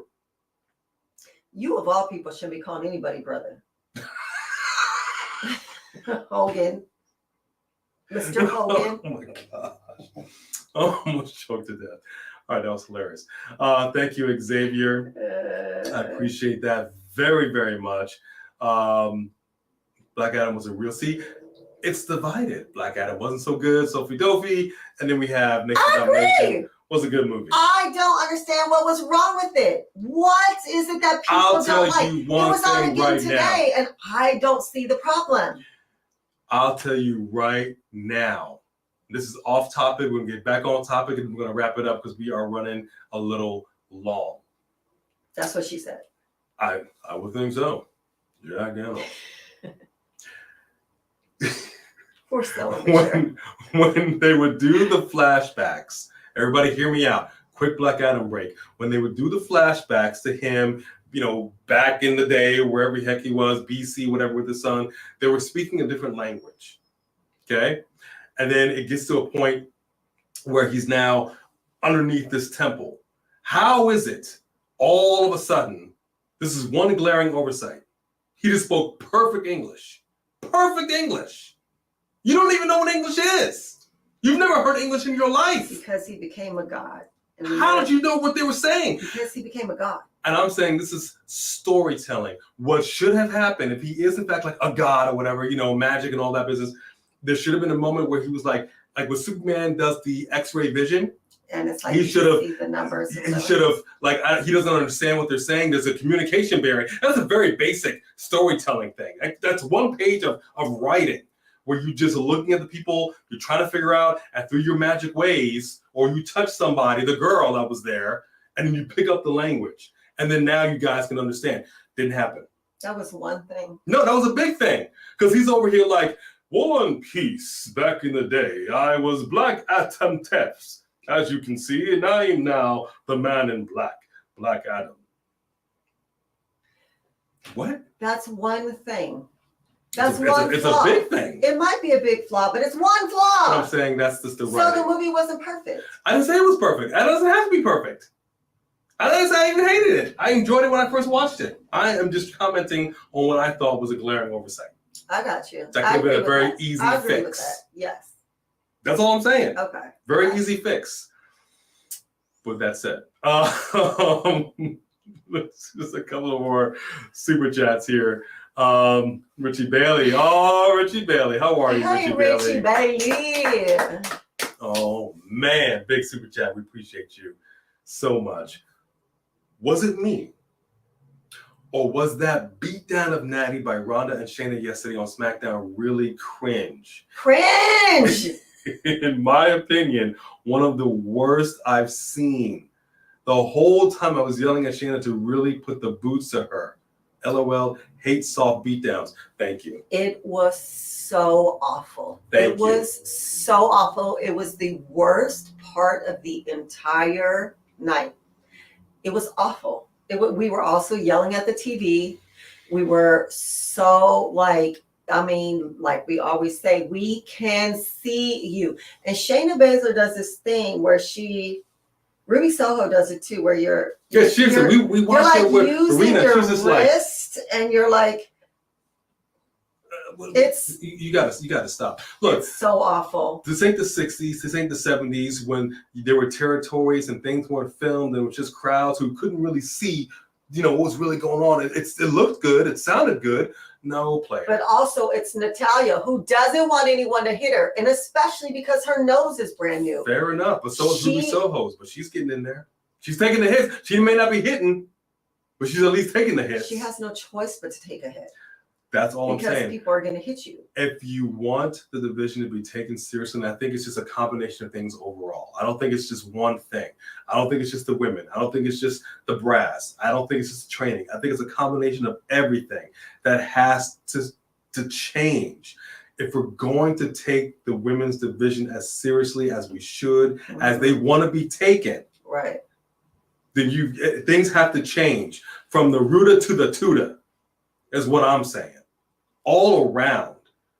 But when you get to, and I just have a hard time understanding how you, as the boss back here in Gorilla, Triple H with the headphone, the whole thing, how are you looking at what we're looking at and honestly saying, good job? I can't imagine he did. I cannot imagine But they allow it week after Wait, week. Richie Bailey, can you imagine if they three of them come backstage and Triple H is like, that was great? Why? Why would he say that? He'd be like, we need to talk. That's what I'm saying. That's I don't think anybody said. is saying that to anybody. That unless they don't like the way your character is going, they're like, okay, we're gonna just take you off of TV for a little bit. We're gonna change your character. We're gonna bring you back, which happens all the time. But yeah, week after week, why is Shayna Baszler so inconsistent with her moves? And then you have lackluster Ronda Rousey coming back. Because they're learning from Natalya. That's what I'm saying. You are seeing this. We have seen this time and time again, and yet they still allow it to continue. Nobody's putting a stop to this. I mean, y'all are basically the concession stand break. That's and what it shouldn't you are. be that way. That's the whole point. It should not be this way. No, it should not.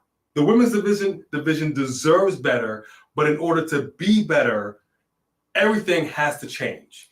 But that means that these women need to step it up. And they have given all three of these women chance after chance after chance. And obviously, they're not going to step up. So stop putting them out there.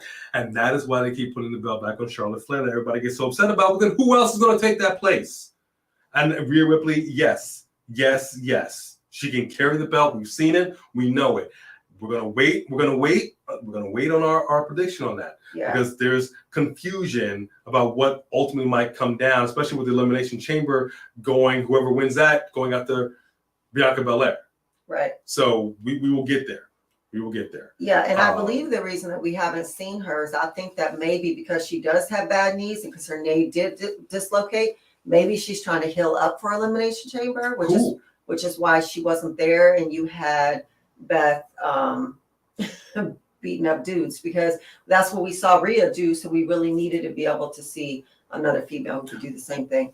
But that's another thing that I'm concerned about. But I will save that to our prediction show, is this Edge Beth thing. I've been wanting this match for a cool minute, and it's finally here. But now we're in a situation where we have a momentum situation with Rhea Ripley. Yeah, you can't let Rhea.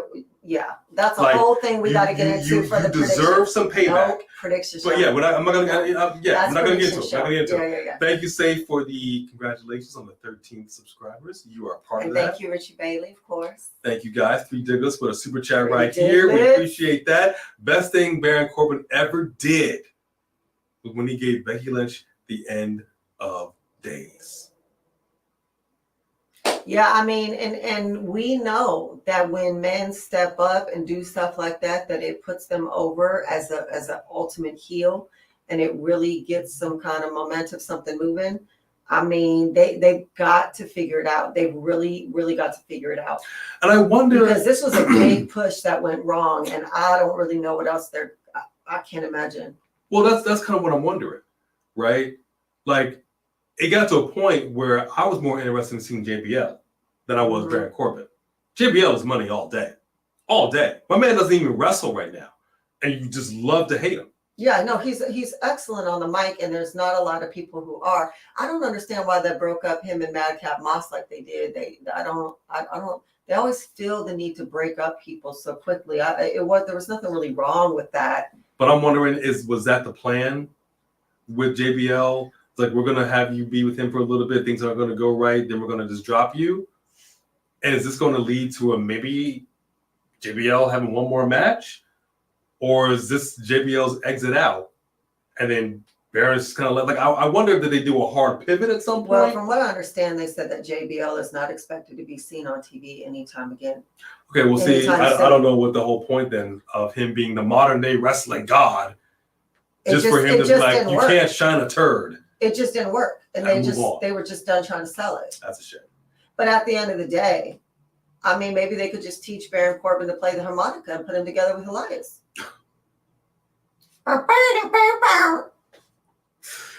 You know what? Let's bring back Heath Slater. We need another 3MB 2.0. Oh, there you go.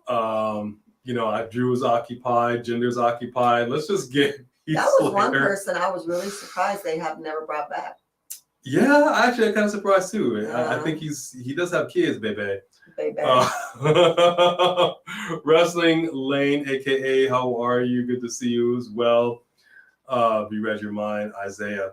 So you know, for me, at the end of the day, when it comes down to pro wrestling, it comes down to Alundra Blayze's comments.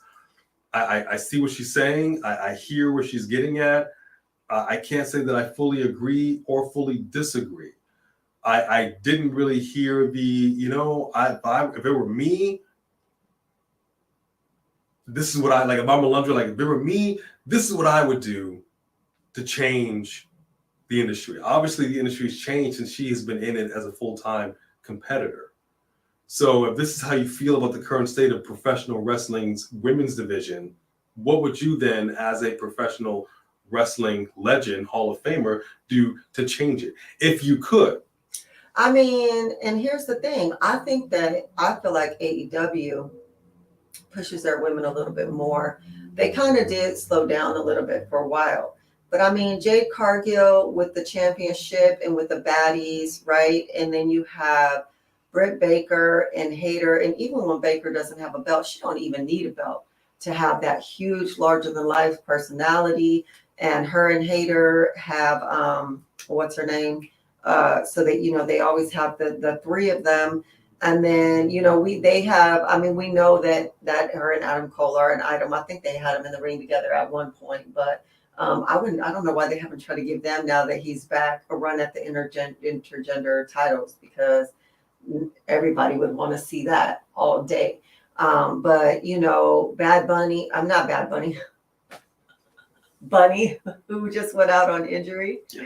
Her and the chick that she was with, like, I don't remember her name, the other blonde. What's her name? They get down. They have gotten down and dirty and bloody time and time again. But now that she's busted her orbital, like, I don't know. I mean, is this going to make them go, okay, hold up. We want to get down, but can we back it up for a second? Like, because sometimes you'll see they'll start to pull it back. Like, hey, in WWE they do that for sure. Like Shayna Baszler did when she busted out Asuka's grill. Right. Which, I mean, accidents happen. Don't be careless. Mm-hmm. But even at AEW, most of their factions have at least one woman in most of their factions. Every faction needs to have a strong female. Yeah, and so the fact that Rhea Ripley is in this one, and then it was like, oh, okay, well, they did bring Michin over here to be with AJ Styles, and now he's injured. Yeah. So, you know, that kind of sucks, and that really threw off her momentum. But I'm hoping that they will be able to lift it back up again. Athena, you're right. She is in Ring of Honor. I forgot. Yeah, she is. Yeah, she is in Ring of Honor. Okay. Yeah, see, but I still haven't seen her. Yeah, I mean, they don't really showcase Ring of Honor. They don't really showcase they should. Like that. Okay. But yeah, she's in Ring of Honor. Okay. So you're right about that. Got you. Thank you. Yeah, actually, Lash Legend, I did see her on NXT Level Up, and I actually like that they changed her outfit. It actually makes her look much bigger. Hi, wrestling. Like, she's a big woman. She's a tall woman. Who? And Lash Legend. Oh, she is tall. Yeah, she yeah. And safe, yeah, thank you. The set, we're still working on it. The mask is gonna get some red lights back there. So it'll look, you know, kind of demonic and evil. This is a crazy looking mask. I did not like when you had that on your face. And it's heavy. It's actually really heavy. Legitimately heavy. Jade Cargill versus Lash Legend. I think that's an even match. I would love to see that. You know? So I think we got a couple more super chats. Richie Bailey right here. Thank you very much. Bailey. To be honest, I think there was a problem with Mandy Rose. No matter how good, bad her matches were, nobody cared. Her matches weren't as sexy as her. And I realized something.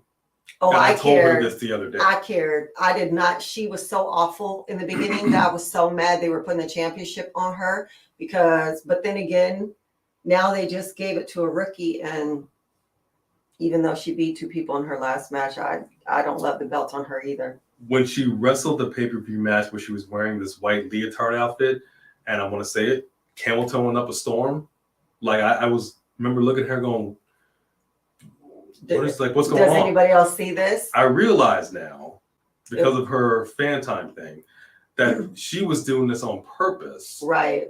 As free advertising for her own side gig. She was trying to be as naked as she possibly could to try to get. And I kind of take exception to that, because whether or not the brass knew about what she was doing, like legitimately let it slide, or it got like I don't know, and I can't really say that I care to some degree. And there was a situation where it was in your contract where you couldn't be, and Alundra Blayze commented on this too.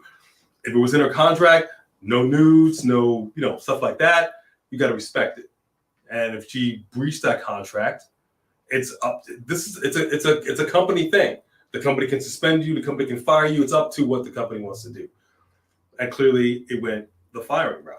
But she was obviously doing a lot of free advertising for her thing. Mm-hmm. So it's almost like she was setting herself up for, I don't think this is going to last very long, so let me ride it out as long as I can. And she's not sad about it. She's not sad about losing her job. I mean, she was a little like disappointed. She was a little sad, but she's doing her thing. She's doing her pornographic TNA. She wants to be all about TNA, and now you're all about TNA, and that's fine. Go ahead and do that. That's your prerogative. I mean, I think there should be more to a woman than TNA, but at the end of the day, if that's how you're going to make your money and sell yourself and do whatever, that's all you. But like he was saying, when they first were pushing her as champion, I was so irritated that she wasn't fighting better than she was, because I don't care if you're beautiful, great. I used to tell him, wow, she is really pretty, and Liv, but Liv doesn't feel the need to like put all her business out there, but whatever. But the fact that when you went down to NXT, you went back down to NXT and you still weren't really championship material, and they were really pushing you because of just your looks. And that did bother me.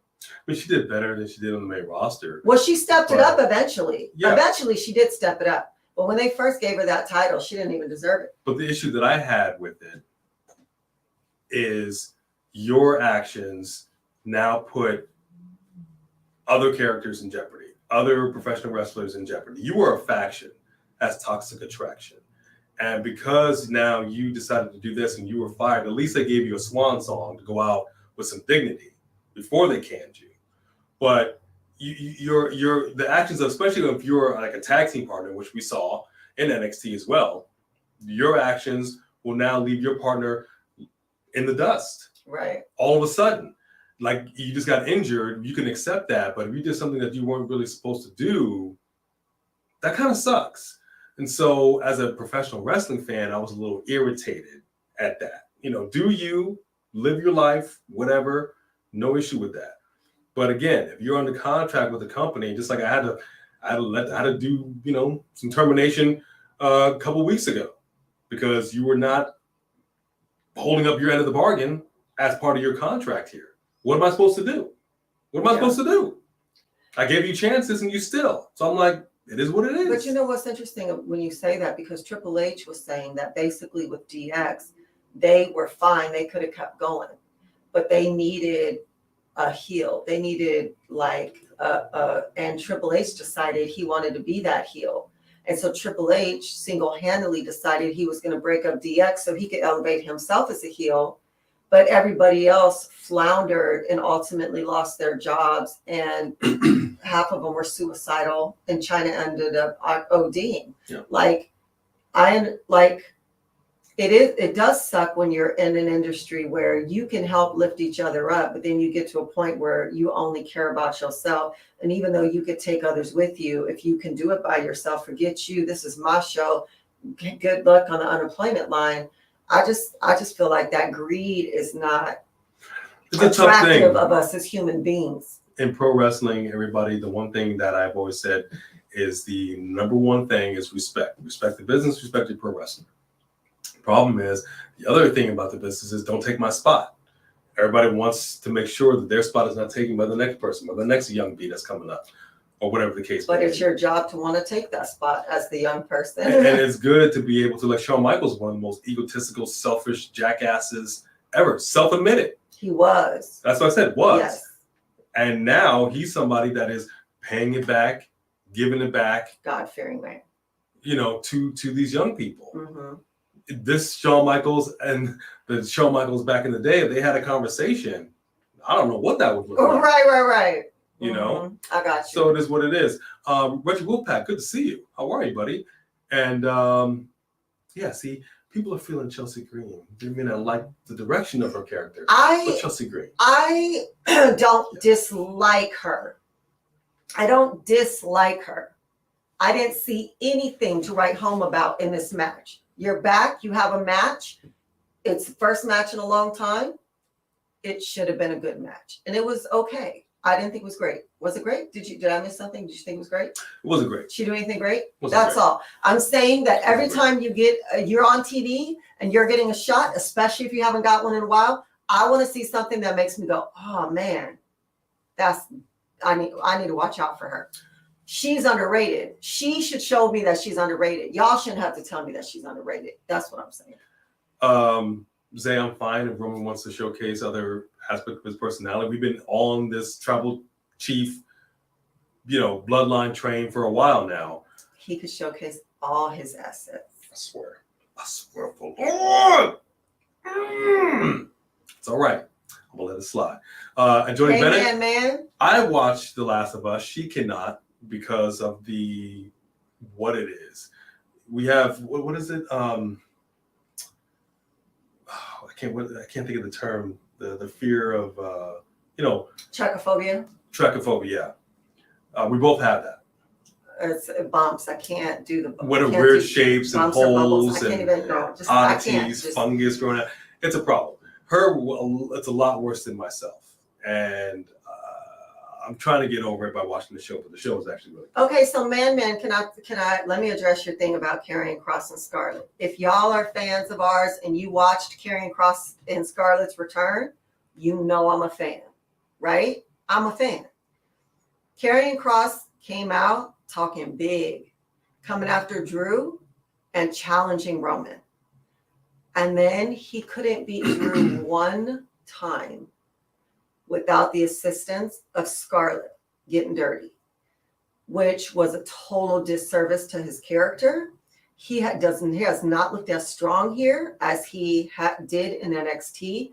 They have him go after Ray, I guess, to make him a heel, more of a heel.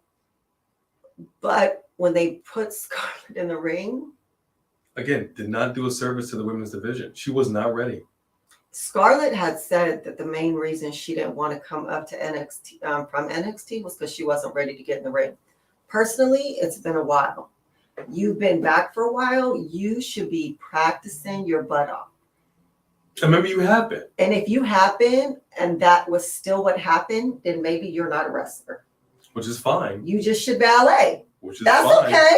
Not everybody's. We love you as a ballet. Not everybody's made out to wrestle. I never want to see a match again. Like that again. That was one of the worst things I've ever seen. Do not do the case for the women's division getting a push any favors. No offense. Again, big fans. Don't understand what we're saying. Big fan. But that's for anybody. But please don't wrestle again. If you're not ready. If you're not ready, no. Just like Dominic trying to do the Three Amigos. Don't do it, bro. I need Karrion Kross to step it up. I need him to step it up. I don't know what happened. Why would you bring him down and make it look so strong and then just water him down like that? I don't know what's going on there. So Philadelphia, I'll simply say, as far as James Gunn goes, let's just see what he comes up with. I could care less about the lineup. Yeah. You fire pretty much everybody, that's fine. Let's just see what you got. Then we'll talk. You can put up or shut up. At this point, with DC being what it is, I just need to see something. That's all. Three Kings. Thank you, Three Kings. Thank you very much. Coming strong tonight. I'm one of the few who don't want Sammy to win the belt. If the Bloodline didn't have belts, but they were feared and all undefeated, I could still see the same story playing out to a degree versus Cody. Story's all about the belt. Mm-hmm. I mean, they did make it all about the belt. You're right about that. And I think I like the promo that Paul gave, and that video is about to hit shortly after this. We're done here. Well, that was crazy, yeah. But for me, it was a little heavy. In thinking back on it, like the belts are like without the belts, we're nothing. It's kind of how the promo played out for me. And I disagree. But I mean, I know he won all the gold. If it really was still about all the gold, I still think Solo would have kept the North American Championship for a little while longer, because that excuse that Shawn Michaels gave was crap. He should have had the gold. And the whole thing was so, I really kind of, even though I love the storyline, the story had a little bit of a hole in it, because if Jay doesn't show up, you're going to have to defend him by yourself, because Solo was where? Because the last time Jimmy couldn't, Sammy stepped in for him. Why wouldn't Solo be able to step in for Jay? Where was Solo? Did he have the night off? Why did he have the night off? I think he had the night off. He was wrestling the Samoan spike. I think that there was a little bit of a hole in that story for me, where I didn't really understand where Solo was and why you would act like Jimmy is about to fight by himself. I mean, Solo is a person. It's a thing. He's another brother. You know what I mean? He could have stepped in just like Sammy stepped in. So I thought that was a little, but I still liked the story, and I still liked how it played out overall. Just missing Solo was a little weird. I don't think there's any way, shape, or form that I have no idea what's going to come of this match. We'll save it for predictions. But I'm just kind of curious, really more than anything, if this is going to play into the match with him and Cody at WrestleMania, or if it's just going to be, once elimination is over, we downplay this whole thing with him and Roman, and we just now focus and march on to WrestleMania. I mean, are they going to give Sammy some kind of win because of Jay, but a win that would not qualify, like a disqualification win or something, a count out win or something, where he wouldn't get a belt, he wouldn't get the belts, but he would have a W? Is this really, are we being played? Is this really a situation where Roman talked to Jay? Because I know there's been a lot of talk now. I've seen like this is really all this time, all these years has been about Jay's storyline, and everybody else is playing a part. But is Roman perhaps got everybody fooled? Say, okay, Jay, here's how I want you to play this. If this happens, here's what I want you to do. No, Jay didn't want to bow down. Jay was willing to go unconscious to not acknowledge him. When Jimmy first came, Jimmy wasn't nobody's bitch. Yeah, but he bowed down like the very next week. He bowed down because of Jay. Because him not doing it was affecting Jay. Jay turned, Jimmy got Jay back all day.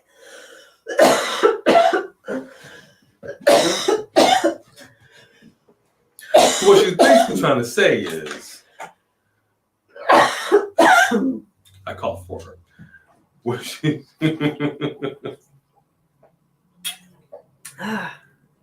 You're all right? I think Solo spiked me. You all right? Mm-hmm. Yeah. That got me all concerned all over again. I know this played out last time. No, that's true. Yeah. I did get sick while we were filming. Oh. Rico loves Sosa. You think this is going to be how they bring in Cameron Grimes? Interesting. Huh? Why? I don't know. Maybe you expound on that. Well, I mean, I'm a fan of Cameron Grimes. I'm not mad. Well, Solo is not going to choose Reigns over his brothers. So maybe Sammy just wants to be successful in taking Roman down, even if it doesn't mean him getting titles. But he might, though, because I love the relationship that Solo had with Sammy, because he was choosing Sammy over his brothers in the beginning. For sure. When Jay was all, I hate you, whatever. You never know. You never know. Because at first I was like, oh my gosh, Solo's going with. Like, no. We got this. Solo basically told him, you guys watch this back home. That was cold. Part 2, 3 Kings. Super chat right here. Sammy's story was never about chasing titles and being the champ. This all started about him just wanting to be respected by the locker room. Jay, on the other hand, I could have seen for the title. First of all, I think we all wouldn't mind seeing Jay get a title shot. We were for him when he was fighting Roman before. The crowd was backing him. We want Jay. We want Jay. I think you're right, but I've said this before. I'm going to say it one more time. I still feel like they pulled the trigger on this prematurely. I really do. Sami's been great at reinventing himself and staying in the conversation without really taking a break. And it's been fantastic to see. I love this whole, I'm the ousted sheep. I'm the ginger, if you will, trying to fit in here to this bloodline. And they accepted me. And it was great. I still feel like they could have rolled this out. Still had a little tension, but well into WrestleMania. I just feel like whatever happens after Elimination Chamber, this momentum, this Sami Uso / Zayn thing, I think it's just the momentum is just going to die. And he just might go back to, I don't know. Don't say it's not so. I just, that's my concern. That is my concern. It's a legitimate fact, legitimate concern rather. So I think that's it for us. We are 2 hours in here. We do have one more super chat by 3 Diglets, and we thank you, 3 Diglets. Yes, thank you. Cross been eating good, right? I didn't want to say it because I didn't want to be weightism. But when he came out, I was like, oh, Scarlett been somebody.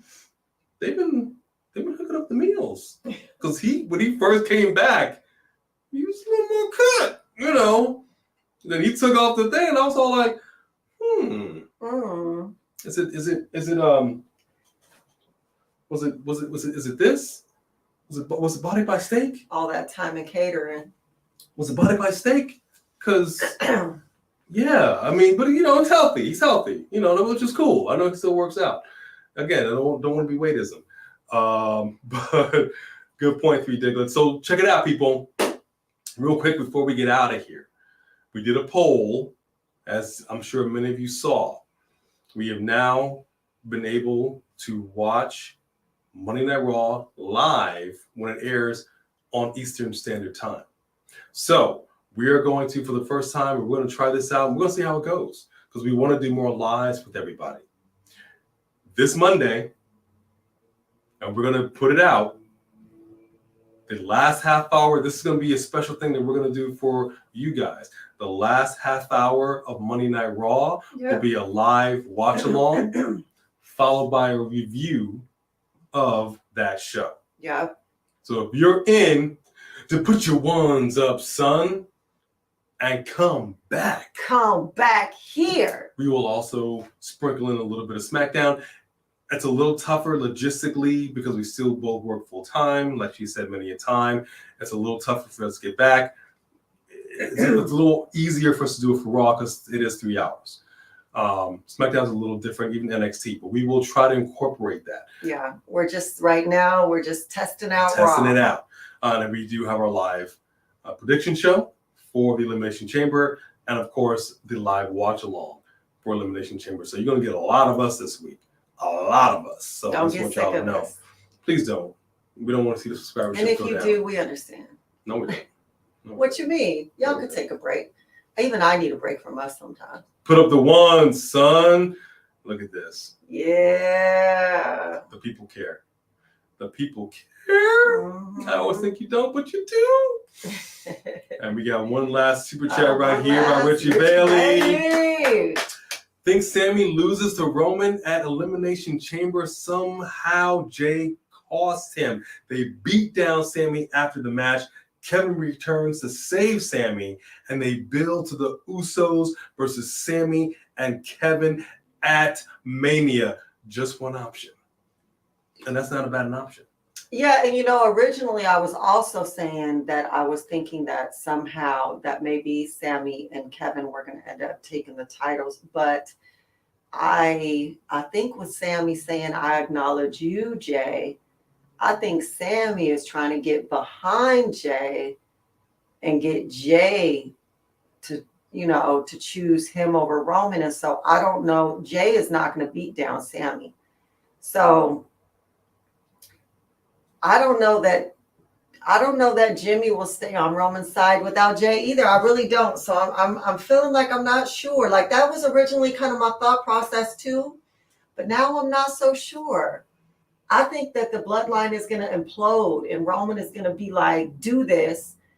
And when it's not done, if he steps to Jay and gets in Jay's face, I think that his brothers will come to his defense. And I think Roman may get jumped or something. This is what I'm saying, man. It's for me, it's a little too soon because unless this is the way that they get the titles off Roman at WrestleMania, because his whole bloodline, his whole, I don't know, relative, everything is just in shambles. His house is in a state of disrepair. The mind is not right. He's not fully focused. He doesn't know who to trust.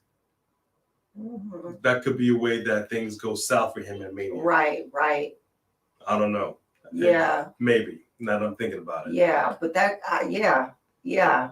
It will be interesting to see if it goes down like you're saying, or if they shock us all and the bloodline implodes and turns on each other. You know what, Sophie Dophie? As far as Seth Rollins goes, I said this with Cody, and we thank you WWE for putting this out there. And I see one last super chat. Ridiculous came in here. Becoming strong. Paul Heyman had to show up on Raw and address Cody Rhodes in order for this pivot to happen. I said it, and it happened. We have not really had that correctly with Seth Rollins being on Raw and fooling around with who he's fooling around with. I don't know. I don't know if we're gonna get it. I don't know if we're gonna get it. And we sure needed it. We do need it. But that's how I feel about Edge and Beth and the Judgment Day. But we'll talk about that later because they sure need that payback. Yeah. But we'll get there. We'll get there. Three Diglets. No words to express our gratitude to you, Richie Bailey, every single person that super chatted. Thank you so much. Three Kings. Thank you Who so else? much. A few people. Sophie Dophie super chatted. We had quite a few people. Y'all are we just are so grateful. Please know. And Three Diglets says, imagine this. Bow, wow, bow, yippee, yo, yippee, yay. Bow, wow, yippee, yo, yippee, yay. What's up, dog? Bone Crusher interferes and Sammy and Roman match. Boom. Book in the Reigns. Book in the Reigns. Book in the Reigns. By God. Bone Crusher is part of the dog pound. Oh my gosh. They don't want none of that. They don't want none of that, nephew. I'm telling you right now. I was just talking about Snoop Dogg earlier and what a bad job he did in AEW when he was trying to jump off the top rope, but he was scared to stand up. So he was like, he was just holding on like, oh my goodness. I'm gonna do it. It was probably too high. But I'm gonna tell you like this, folks. We're gonna get old JR. I'm gonna give me a good little hat, get some JR barbecue sauce, and by God, Bone Crusher, Bone Crusher, Bone Crusher. We see Bone Crusher come in the ring. We're like, what the? How's she get down there? Who gave you a ride? Girl, get your butt back here. She's literally down here just asleep. But the second we say, okay, let's go, she's gonna be up. Thank you, Three Diglets. That's a great way to end it. I actually would love to see that cartoon. Maybe I'll have one of our artist kids draw that out so we can see that. That's I'm not mad at that. Oh, yeah, man. Look, that's funny. WrestleMania is close. They got some things to do. Bone Crusher does have a women's championship water dish, though. I just want you to know. I did buy her the red women's championship water bowl. It looks good on her. Hogan, Hanoff, and Snoop in one stream. Well, let me tell you something, dude. I like it, brother. I'm trying to make that happen. So we got a couple more SmackDown reactions that are going to drop. The Paul, and again, do not come for us in the comments because we react to these things cold. Sometimes we do WWE, WWE USA, WWE Fox. We get some help with these. It's a crapshoot. So sometimes we don't always see the full thing. After we do reactions, we watch Raw or SmackDown. We're like, oh my gosh, there was so much more to that than we saw. It is what it is. We do our best. We acknowledge you too, Joey. All right, but we love you guys. We appreciate you guys. Look, I just want to say with the Ric Flair versus Goldberg thing, book it. That sounds like a Crypt Keeper match to me. You're next. The Nate's your boy. Woo! and he would just crack right in half as soon as he fell, like just fall apart. How dare you? How dare you? Nature Boy would be here for another 120 years. Woo! Thank you guys. To our Mod Squad, to our members, to our newest members, for the gift of the subscription. Yes, that was so cool. awesome. Thank you so much for that, and for everybody that just did the super chat. We love you guys. We love hanging out with you guys, your family. You have when we weren't well enough to go live, it bums us out because we miss you guys. We are so glad that this community not only has a relationship with us, but has a relationship with each other. You guys mean the world to us, and we just love you. So that's it, man. We're gonna videos, and unless some breaking news happens, we will see you all right back here live Monday Night Raw, the last half hour, live watch along, and then we'll go into a live review show. So y'all, Mike us happy too. So we know what that impression was. Name that movie. Come back with some more A&B Combos, Wrestling Edition. And on behalf of Bone Crusher, who just woke up, Bone Crusher, the new champion. Yeah, women's champion. Whoop, whoop. Boy, she's asleep, got the sleep in the eyes and everything. All right, y'all. I think that's it, right? We acknowledge you.